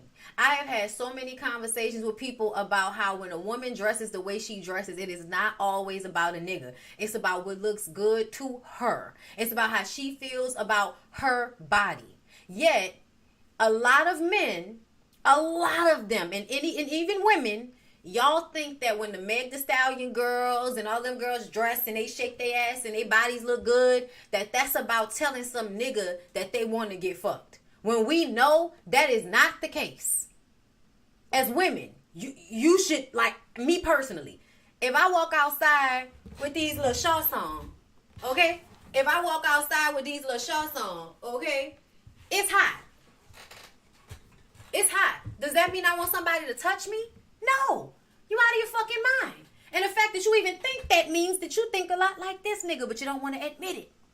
The expression is, I mean, some women just like. I told you the right side of their brain shut down. Let me tell you something. When a woman is dressed revealing, the left area in the left side of the brain, which is the analytical side to use things as tools, lights up when they look at women. These dudes do not have no access to the damn feminine. And they keep telling you, they keep showing you, I ain't got to say nothing. He proving everything that I'm saying is right. I don't care how many. No, that ain't true. I don't care. It's right there in the book. Get the book. See, this is my problem with the book folk. Exactly. How self-centered to think everything is about them. And that's the delusion for me. The delusion is the fact that you think women really need to do all of that shit for you. Because we really don't. We don't have to do anything. And you'll try to fuck us anyway. Yeah. They can't get out the book. Their whole conversation is what's in the book. Yeah, I wrote it. I wrote the book. And see, now he don't like book people. He don't like nobody that's smart. The book ain't. Once you learn right from wrong and you got a conscience, homie, I wouldn't give a fuck what turn you on. You wouldn't do it. I wouldn't give a fuck how horny you is. You ain't. And see, this mindset that he has right now, this mindset, honestly, what he's saying is it reminds me of the way church people feel. Like, y'all really feel like, oh, just don't have sex. Abstinence. Like, that mindset. That it's so easy, and that's what people, are doing or should be trying to do, is just not have sex. Like, I feel like that's such an unrealistic thing. Like, when we were in high school, and they always wanted to fight about having condoms in the school. Because you think if we put the condoms in the school, it's going to tell the kids to have sex. Even though the kids is already having fucking sex. And go cheat on your wife. When you develop that, you fight against your nature. You deny yourself. That's where fasting and praying come in.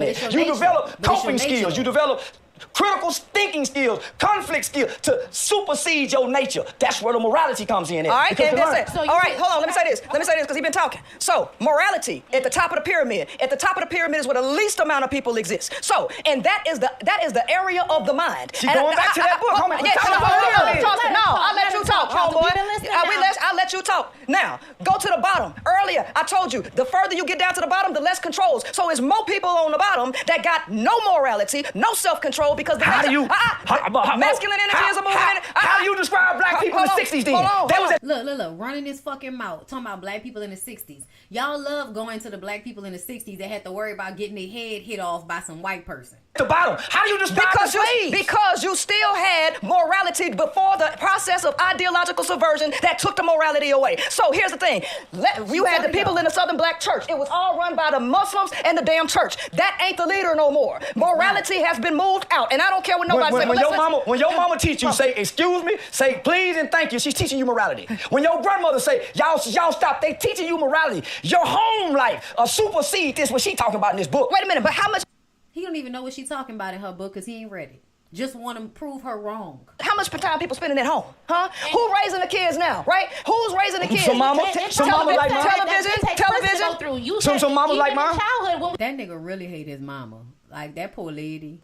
When women are given these things, they still aren't able to really receive those things because according to you, they need the military and prison. Prison and military are down there equal. They're both the same. They need some type of training. Both of them give men training.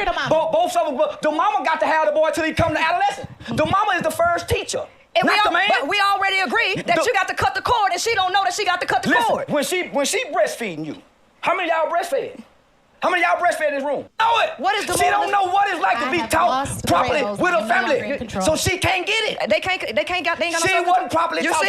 We was all raised with love and nurture. She told us. Right. Politeness is not the same as morality. Thank you so much.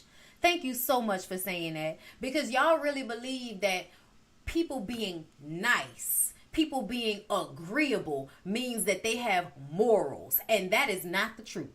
Usually people with the most morals are literally the more angry people. Like, bitch, we mad. He would put out without the love and nurture. Homie, love conquers all what she talking. I swear. I do want to get back to that. Yeah, he said love conquers all. Love conquers all. That's because, and this is what she always says, right? Most of these niggas are incapable of love. And that's why he like, oh, it's about love. Because the biggest trick is to trick women into thinking that you love them. How do you know if a nigga really love you or not? Well, does he own you or does he experience you? Are you who you are as a person, or are you constantly shrinking yourself for his ego? Can he be with you in your full potential? Whoever you really are as a woman and as a person, whenever you figure that shit out for yourself, can that man still love you and support you and respect you? Or is he going to care more about what his homeboys have to say? Is he going to care more about what the world is going to say? Or is he going to care about y'all's relationship and what's going on between y'all? Because most men only view women through the gaze of other niggas. How they homeboys, how they gonna look in the world when they have a woman. I saw this clip of, and I mentioned it before, but this clip online where this man's online, on the street, asking a whole bunch of different couples questions. And he asked a whole bunch of couples, did they know the wife's or the woman's middle name? These niggas don't know the women's middle names. They don't know their birthdays. Okay? And they don't know a lot about the women that they're in relationships with. Some of these men were married to these women and they did not know the smallest, like little general detail you should know about somebody that you with. And they don't know because they don't care to know. Because getting a woman is about finding somebody to do shit you don't want to do. Or to fuck you and other shit that you don't want to do. Finding a woman is about finding somebody who will cook and clean and fuck you. That's what it's about. It's not about experiencing a person that is amazing and has their own wants and needs and all of that. That's why they tell you that you're from this nigga's rib. You're a helpmate. He's supposed to lead. When I look around, I literally see a whole bunch of women naturally leading and making allowances for the men to be delusional. That's what I see. Even with my own father being the provider and protector that he was, it was an understanding that he thinks he's in control of this shit. But as soon as my mama want to get up and leave, he gonna be crying like a bitch. That was the understanding. That was tested at one point, which is how I knew it was true. I want to get back to love and talking about love and love being the highest frequency, because that is where the discord is happening. Mm-hmm. Now love and hate though. Y'all can't hate. Hate is a high frequency too now. Absolutely, but what I'm saying is that because we know Princella has said that she does not believe men are capable of love, but if love is the highest frequency, shouldn't we all have access to that? I used to want to pimp, and I used to call myself pimping.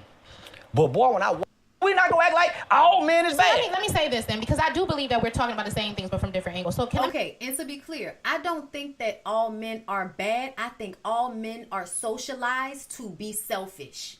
I think all men are socialized and validated in patriarchal society that their needs are the most important needs. Their needs are the only needs that actually matter at the end of the day. Not all men feel this way, but society breeds men to feel this way. They have a whole God that validates their existence as the leader and the head. Even though they don't always feel that role or act in that way, society has been convinced of it. And so that's what everybody goes off of. But essentially, the people who y'all see multitasking, handling it all, doing everything, and still, looking at the nigga like, you still want something from me after all this shit I've been doing? Women. Women are the ones who seem to be constantly making sacrifices for men. I don't see men making the same sacrifices for their women. My dad would not have dealt with the verbal disrespect that he gave to my mother.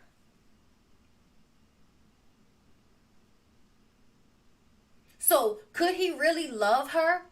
Not really. Care for her? Possess her? Yes.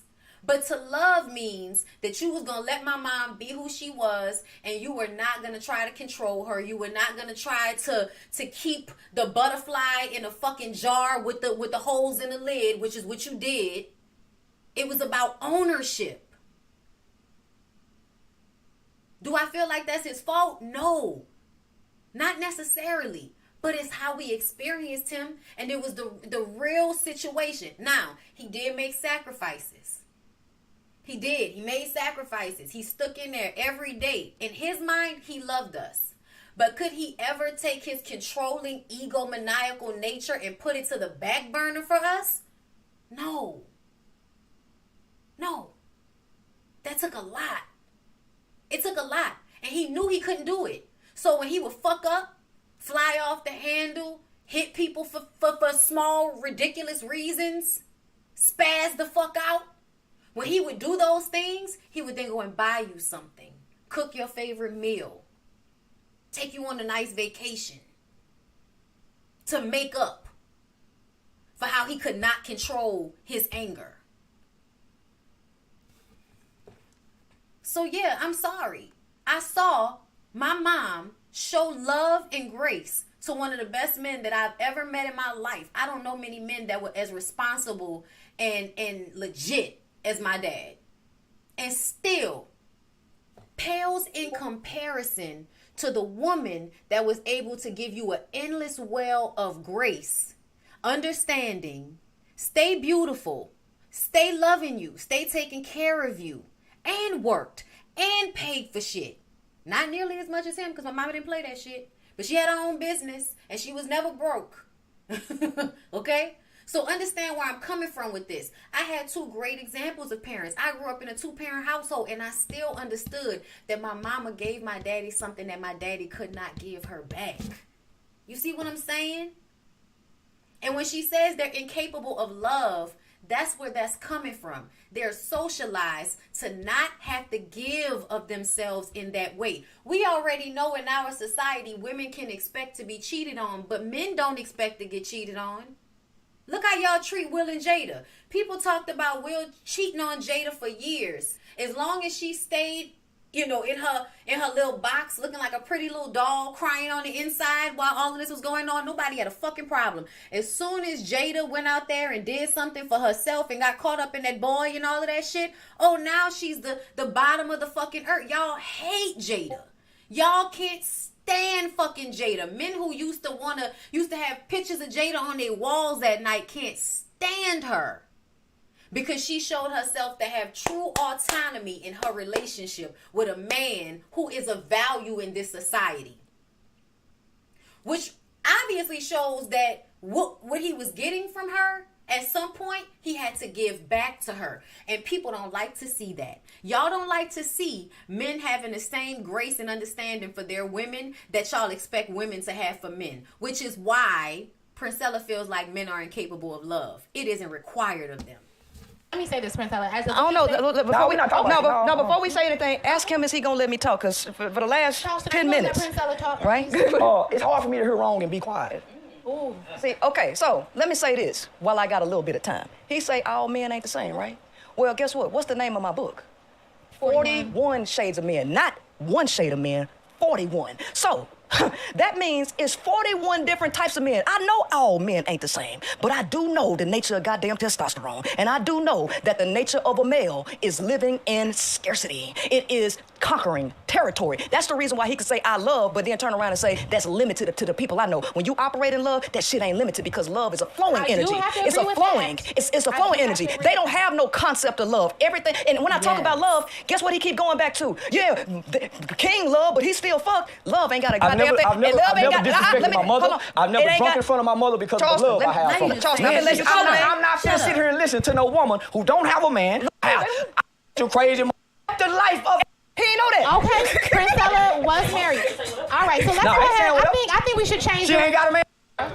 Do he love you? Actually, I wrote the book after the last person I dealt with, which was a millionaire man. It wasn't. I wanted to ask about that. No. Ask about that, yeah. Because after my ex ain't the one that caused me to write the book. What caused me to write the book was after I dated a millionaire after him, right? The millionaire man who I worked for was in competition with me. Now I'm working for you. You making money, but you jealous and insecure because I know the industry that you work in, right? I know. It's coming out, guys. All right, let her get it out now. Let me tell you something. Let's get it out. Experience, because here's the thing. Experience in life is what you need to be able to say anything. So not only do I have experience with men. Two men she just named, not 41. Hold on. She named you 2 men, not 41. Hold on.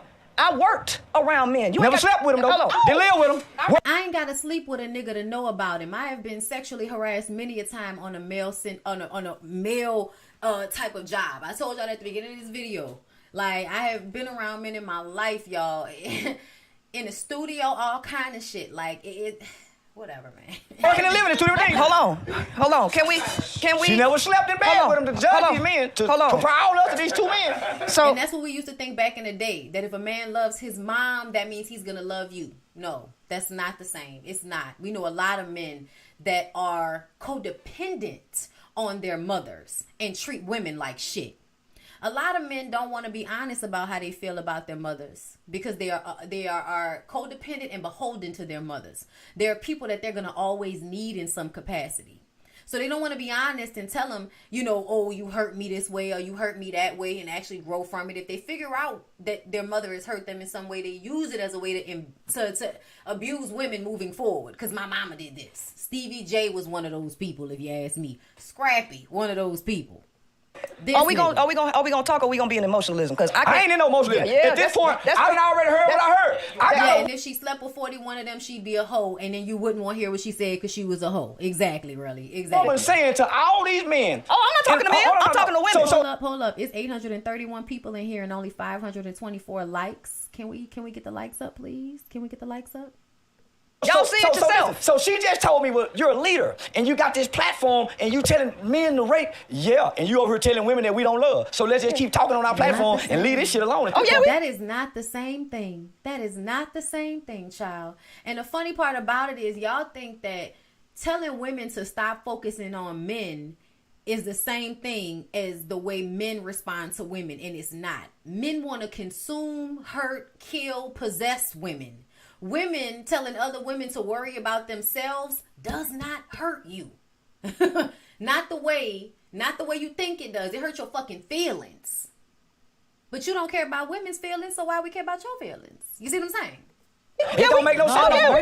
It don't make no sense no more. Because I watch black. I'm sure that man loves his mama. I'm sure he loves his sister. I'm sure man, how can you have what is love? Define love, Charleston. Define love. I can't define his love. I can't define his love. Love is not a whole bunch of different fucking things. It's really not. Love is consistently the same shit. I can't define his love. No. Because there's no blanket for love. I ain't got nothing else to say, right? So 41 Shades of Men, Love, Men, and Manipulation Decoded, and I got 5 components of love. If y'all want to know what love is, go cop that material. That's it. I ain't got nothing else to say. When I die, in my funeral, y'all gonna know what love is. Right now, they can't say it because I'm still alive. But if you walk, nigga, shut up. She teach you how to love by her actions. At some point, the guilt and shame that a man feels for being a piece of shit-ass man will start to make this road grow out that concrete.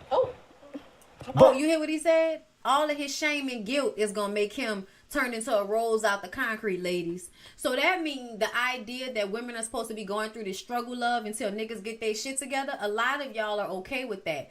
I feel like you should have, keep these niggas away from you. Stop giving them so much. Like, feed them very small tablespoons of the coochie if you even want to do that. But the way women like to slip and fall into fucking love with a nigga just because your body is responding to him. Yeah, no, we got to do better, baby. We got to do better. And that's why I say focus on yourself. Focus on your own betterment. Focus on your own career. What's your passion in life? What are you trying to do? Separate from a damn man. It's the environment. That's all I'm saying. When it comes from a female egalitarian point of view, right, and you allow the energy to flow the way it was naturally supposed to flow, we share in community, we share in culture, and whoever you love, whoever you connect with, regardless of race and ethnicity, is cool, right? So that's the way I see those two things, just depending on what point of view you're looking for. Right? Charleston, why interracial dating? Love to me.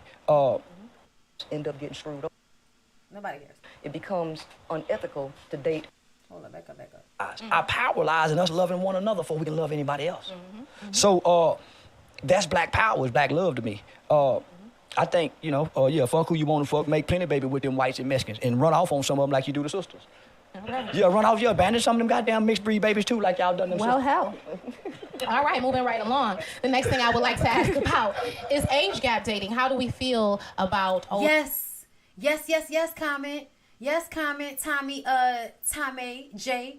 Men have some sick need for control and domination. Most don't have the capacity to truly love anyone because their version of love is rooted in those patriarchal concepts, which isn't real love. And that's what we be trying to get y'all to understand. That's what we trying to get you to understand. A man can care for you.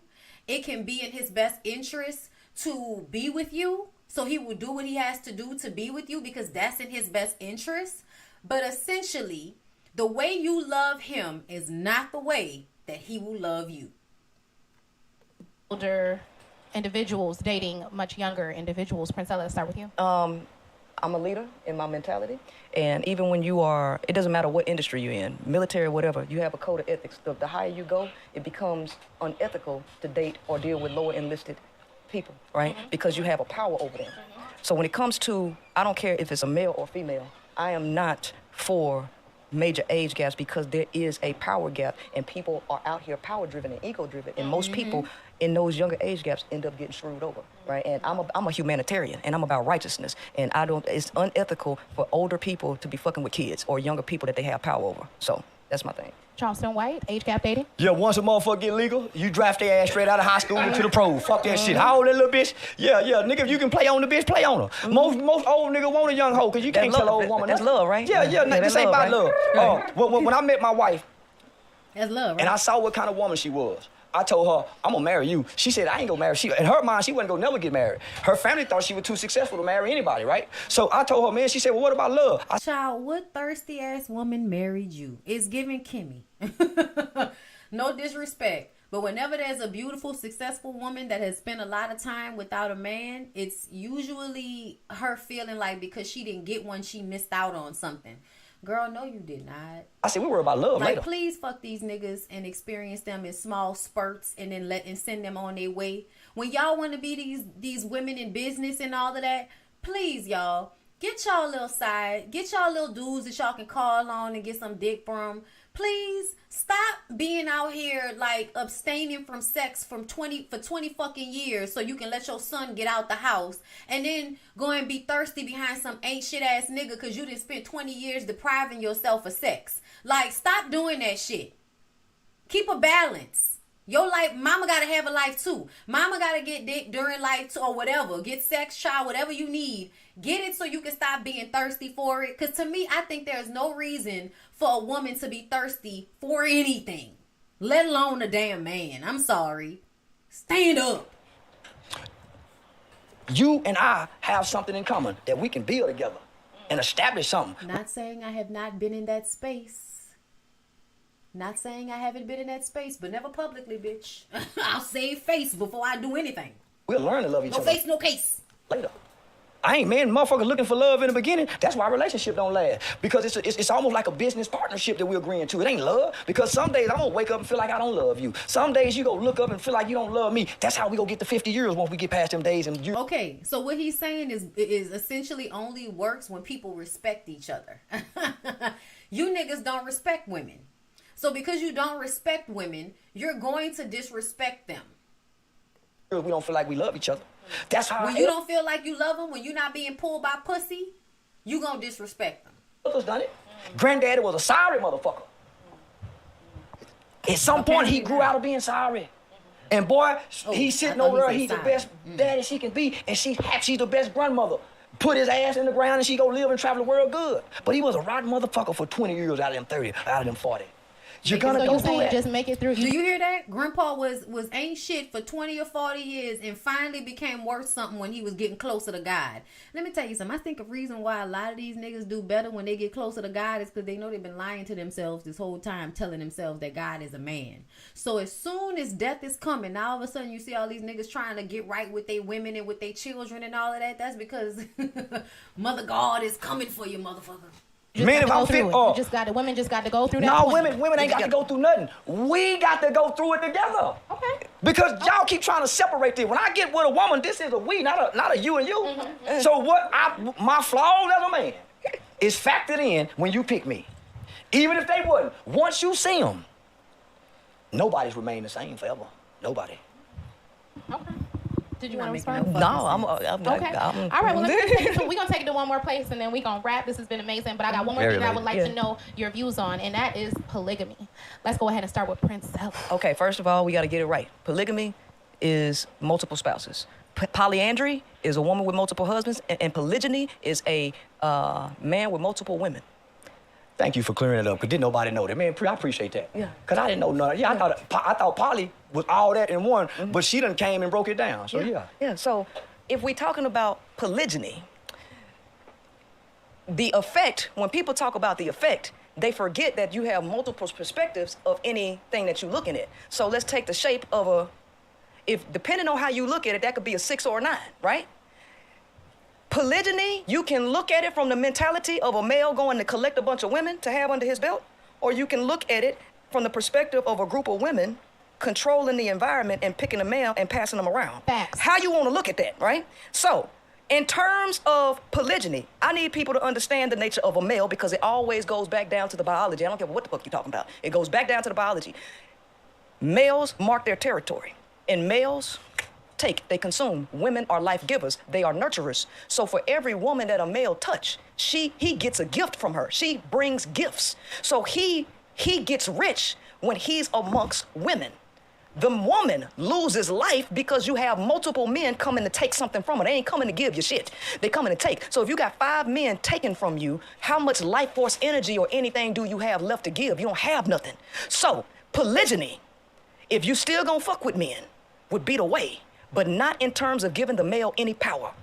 It's the women who run that shit. And he gets the reward of being amongst them. And if he don't like it, then he can go because they bring the rewards. He don't, right? Exactly. So how do you want to look at that? I'm cool with polygyny under the condition that the women control it.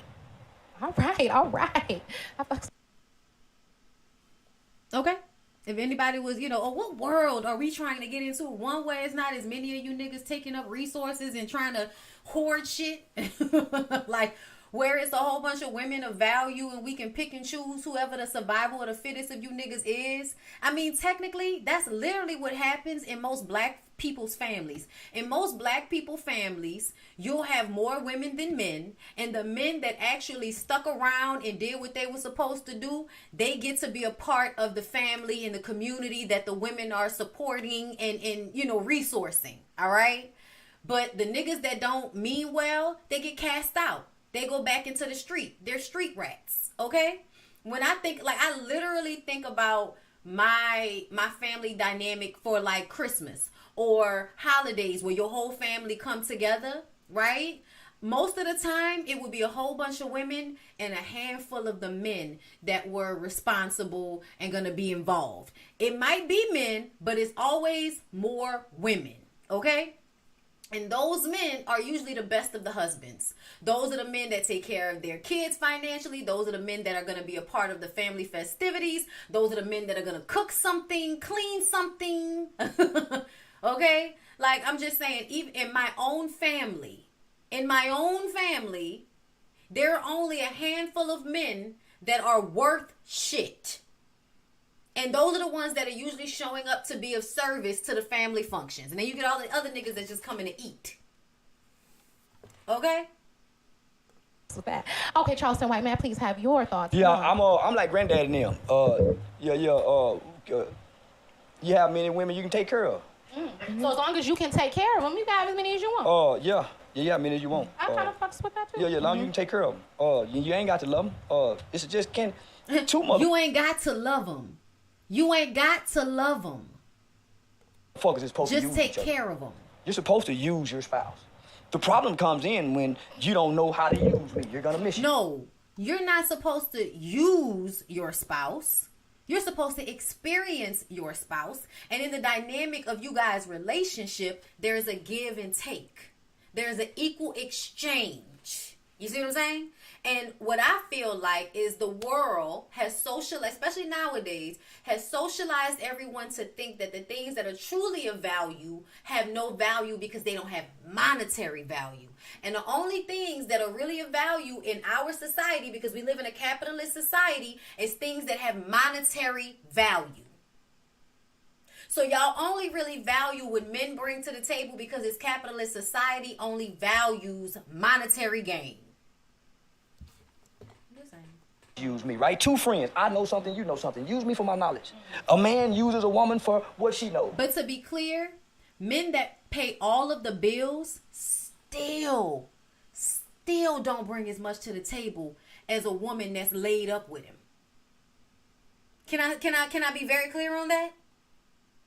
You know why? I'm gonna give y'all an example before we finish this off here. So I had a family member, okay? And I'm gonna just say, based on my assessment, you bottom of the barrel. And when I say bottom of the barrel, you don't have any real purpose in your life. All you did was lay up with some ain't shit niggas and have babies and get on welfare. And you got you an old nigga that come through and fuck, and y'all do a little drugs together or something like that. He give you money. He help keep you and your kids afloat. Okay?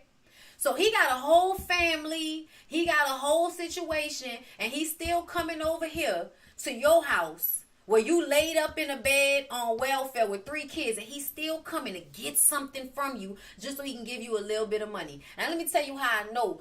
My family member, even being laid up, ain't doing shit but having babies and taking care of the children and all of that, she still is more valuable than this man that's just bringing her money. You know why? Because that man that's just bringing her money, he ain't got nothing to say, and he don't do shit. He come, he drop the money off, he fuck, he leave. Do you know what she does? She cooks. She cleans. She takes care of the children. She's still doing more in her day-to-day life than he is. However, because he makes money, he's seen as more valuable to her than she is to him. But she didn't go looking for him. He coming around her house looking for her. She had to leave her fucking bed, and that nigga come and knock on the door to get in between her legs. And it's because most women do not recognize their true power. You don't know your true power. You have no idea what these niggas get out of you. You don't know. And the reason why you don't know is because you don't know what it's like to be them. You don't know what it's like to be a man, not really offering much, but being able to get everything from a woman. Emotional support, mental support, sex. She cooking for you. She cleaning for you. She'll fill out a job application for you. Call one of her homegirls to pull an application for you. She gonna do all that for a nigga. And somehow at the end of it, he'll turn around and say, well, you can't have none of my money that I got. Even though nigga ain't got nothing without that woman. I'm just saying, y'all, I don't see any real instances in my life where a man is more valuable to the woman than she is to him. It's just that she doesn't know she's that valuable. He knows. She doesn't know. And that's the trick, y'all. When Martin and Tommy said, keep the lie alive, you think that, I don't know what you thought they was talking about. But when the men say, keep the lie alive, the lie is that they're more of value than you are. That's the lie. The lie is that they're better than you or y'all are equal. No, that's not how it works. And I'm going to tell y'all how Princella said in one of her examples. She said, you got a whole bunch of cords, right? You got a whole bunch of cords and chargers and all of that. Your chargers cost $20, right? Your phone costs a stack plus. Women are the phones. Women are the computers. Women are the cameras. Women are the microphones. Women are the lights. The men are the cords connecting the shit. And then the cords don't mean shit without the fucking plug in the wall where the electricity is coming from. So even with all of these cords, it don't mean shit. The cords don't provide anything. If you don't have the computers and you don't have the electricity coming from the fucking plug, that's all feminine. That's all feminine. A woman uses a man for what he knows. Hey, babe, can you do this? They use one another, right? She can't fix something, he can. He can't cook, she can. So they use one another. It's when you misuse me, I got a problem. Don't misuse me, use me, baby. Use me up. If I fuck with a little broad, she know I'm making money, she want to start a BL, use me. Don't misuse me. So I come from a mindset that my woman at home, and she let me be a man. And she know a man go be a man. A man go be a man. So she don't ask me no question about being no man. Long as don't nothing come back to this house. She's too busy trying to focus on being a woman to take care of her duties as a woman, whether that's working and doing whatever she's doing, exercise, and we don't squabble about what I do as a man. I don't bother her about what she do as a woman. Because a woman go do what a woman do. They go nag. So yeah, women do that. They go get in their emotion. They go do that. So yeah, no, that's what I'm gonna do. And yeah, because she worrying about you. Now, if she was worrying about her and going to do what the fuck she want to do while you doing what the fuck you want to do, you'd have a problem. And I may have some other women. But my nature ain't walking out this door saying I'm horny today. Because what she don't know, there comes an age when something happens to you biologically, chemically, or whatever, you're not as horny anymore. It's in the book. So what ends up happening, all those incapabilities she say men don't have, they start having them at a certain age because of the women they deal with. Whether that's a co-worker. Do you hear what he's saying? He's saying that these men that ain't shit, women, just keep working with them. They gonna eventually turn out to do something for you. Y'all can waste y'all time doing that if y'all want to. I have age ranges for when shit fall off, meaning that things become less acceptable at a certain age range for me. So they start identifying these type of women, right? So then you start learning other things. You start having goals. What end up happening is certain men, they goals supersede they dick. I wouldn't give a fuck what she say. It's a nigga with some goals and some plans that put them goals and plans before they dick. And now they dick having fun because they superseded all their goals and plans. It's some of us that put our dick further. Now we in our 40s with goals and plans. Those were the different. It's some niggas that's been kind, loving gentlemen all their lives. We've been calling them simps and suckers because they've been faithful. They've been making every woman they get with happy. We've been laughing at them niggas while we over here mistreating and abusing women. So I got to give credit to them kind of men. I know some will lay their life down for their wives. But y'all call those niggas simps. Now you using those men to make it seem like the rest of y'all are good, but do y'all pay attention how most niggas on the internet are future mad at Russell Wilson? Oh, okay. So we can't discredit those real life experiences with relationships that have gone for 40, 50 years to a motherfucker can't give us 40, 50 years of relationship problem. That's all I'm saying. I don't talk as an expert. I just play games on the internet.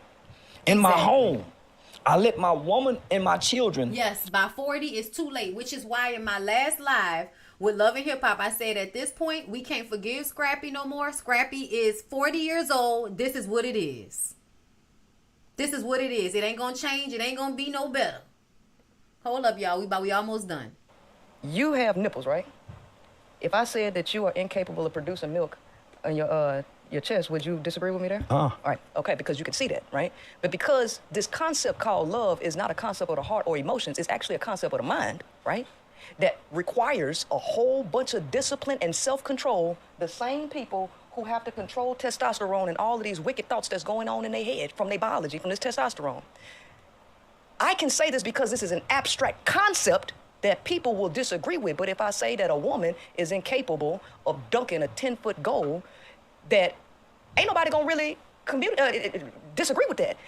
A woman who is 6 foot or 6'5" might be more capable of dunking a goal, a 10-foot goal, than a 5'6" woman. But based on the physical, you can, yeah, that's true. But because this concept of love is abstract and you can't see it with your physical eyes, now we have something to argue. So in order to say this, you have to materialize the concept and crystallize it for people to see what it is before you can say somebody is or is not capable of it. The problem is that people see love through their deficiencies, through what they need from somebody. So that's why I love fucking Mexican hoes. Hold on, let me finish. I love fucking Mexican hoes. I got Mexican Look at him. Just gotta, he has to say something crazy so he can take the attention off of her because he knows he's lost this. This was supposed to be a battle, this whole thing. And she obviously won from the very beginning. Baby, I love that. When baby trigger. So this is what I'm saying. She taking y'all listen. Love is not that complicated with this description. Abstract. Homie, when a baby come out and look at his mama, they love one another. When you heard that, huh? And we know that's not true. When I pick that baby up and look at that little boy, man, I love this boy. And we know that's not true. Thought to myself, I can never love another kid like I love this boy. And I even told myself, if I had another baby, I can't love this baby the way I love this boy. Then I had another baby, and I love that baby. Like, how can you not say that? Well, what's the definition of love? You know, I don't need a definition. Yeah, My actions define my love, not no words. Not no words. His action define his love. But you can say a whole bunch of fucked up words that don't equal to no love. Okay, well, let me ask you this. Stop looking for words. Show me you love me. Don't tell me. Hold on. Don't show me. No, Charles. She keep looking for words. And I'm saying, listen. When a father says, I'm making my mind up to be in these kids' life, homie, the things and the sacrifice he make to do and be there, that's his love. He can't express it. He don't need to be able to verbally express it. That's what a punk do. I didn't say verbally express. That's what a punk do. A punk verbally expresses his love. Oh, now we've got it. Now we've got it. And I'm going to tell him that that's not true, because I know a whole bunch of, because I know when he say a punk, he's also saying, like, for instance, I'll just put it out there, like, you basically referring to a man that might be gay, right? Not because I feel like that, because I know many a gay man that is not a punk, but I'm from New Orleans, and you will call them punks, okay, out here. I'm under pressure, but you know, it's derogatory to some people, okay. The point is, I know men who are gay, who are effeminate, who like other men, and they're still misogynistic. So that doesn't mean anything. Being effeminate, liking other men, being softer, does not mean anything, because these niggas who are like that are still male-centered. So she keeps saying define it. I'm going to define it in my actions. Oh, hold on. She keeps saying define it. No, Charles, let me ask you a question. Can actions be used to deceive people? Yes or no? Not real actions. Not real actions. Yes. Real actions can be used to deceive people, i.e. proposing to a bitch while you cheating on her and proposing to someone else. Proposing to her is supposed to make her think you love her. But essentially you don't, because you propose to another bitch. So that's how we know actions can mean nothing. That's why actions is not the only way to show love. Not real actions. What is real actions? Not real actions. Actions out of love. What is real actions? A motherfucker volunteering for years to come see you in prison and don't get nothing out of it. What is it? Man, listen. That's not love. That's a crackhead bitch. Listen. Nigga, you got Listen.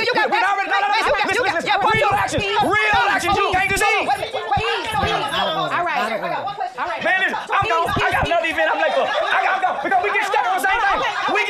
At this point, we get stuck on the same thing. Peace. Man, I got another event. Listen, I enjoyed the show. This was great, but we stuck on his incapability, and so that's gonna keep dividing us. I'd rather stop. I don't even want to talk about it no more. Closing statements. All right. So now he don't want to talk no more. Closing statements. I don't want to divide us. All right, let's do closing statements. Peace. Thank you for bringing it back. I don't want to be divided. Thank you so much. All right, thank you so much, you guys. Once again, please make sure you are subscribing to ZuluVision.tv. Once again, super shout out to my chief, Shaka Zulu. Super shout out to DJ Genesis for sharing the space and time. I am your host, Glittery Energy. We are going to be back for part 2. We're going to do a real quick part 2, part 3. We're going to make this shit a series. Fuck out of here. It does not need to be a series. It does not need to be a series. Way more to give. We got way more to give. Okay, so y'all see the hug and all of that when it was all over. But I'm going to just tell y'all, he has been pissed off with her ever since this. So I don't know who thought they should have cut his mic and let her finish talking. They should have. But you could tell that they got people in the room that didn't want to do that, right? So yeah, y'all, that was basically the entirety of Charleston White and Princella Clark's Clash of the Titans little situation, y'all. I did not know that people actually thought that he had won. I didn't know they thought he'd won, child. I didn't know that. They were wrong. But yeah, y'all, thank you everybody for coming through. Everybody who was in the chat, girl. Hey, it was real good to see y'all popping in, in the conversation. I saw a lot of y'all saying y'all were going to go and subscribe to Princella, support her content. Y'all absolutely should. She is an amazing content creator. If you really deep dive into some of her content on her page, it's a lot of educational stuff there, like a lot of reading books and documentaries and just researching. It's a lot of work that she puts into her commentary, and I really appreciate that. And I've been talking about her a lot lately, so I wanted y'all to know who I was talking about, okay? So y'all go check out her content. You know what I'm saying? I hope y'all enjoyed the impromptu live. I will be out of town Tuesday and Wednesday, so I will probably come and do my members only weekends on live. My weekends on live tomorrow for my members, and y'all won't see me until Wednesday or Thursday. Okay? And there is no Ooh Ladies First panel this week, just so y'all know. So I'll be able to catch up on my content. So I love y'all. I hope y'all have a good rest of y'all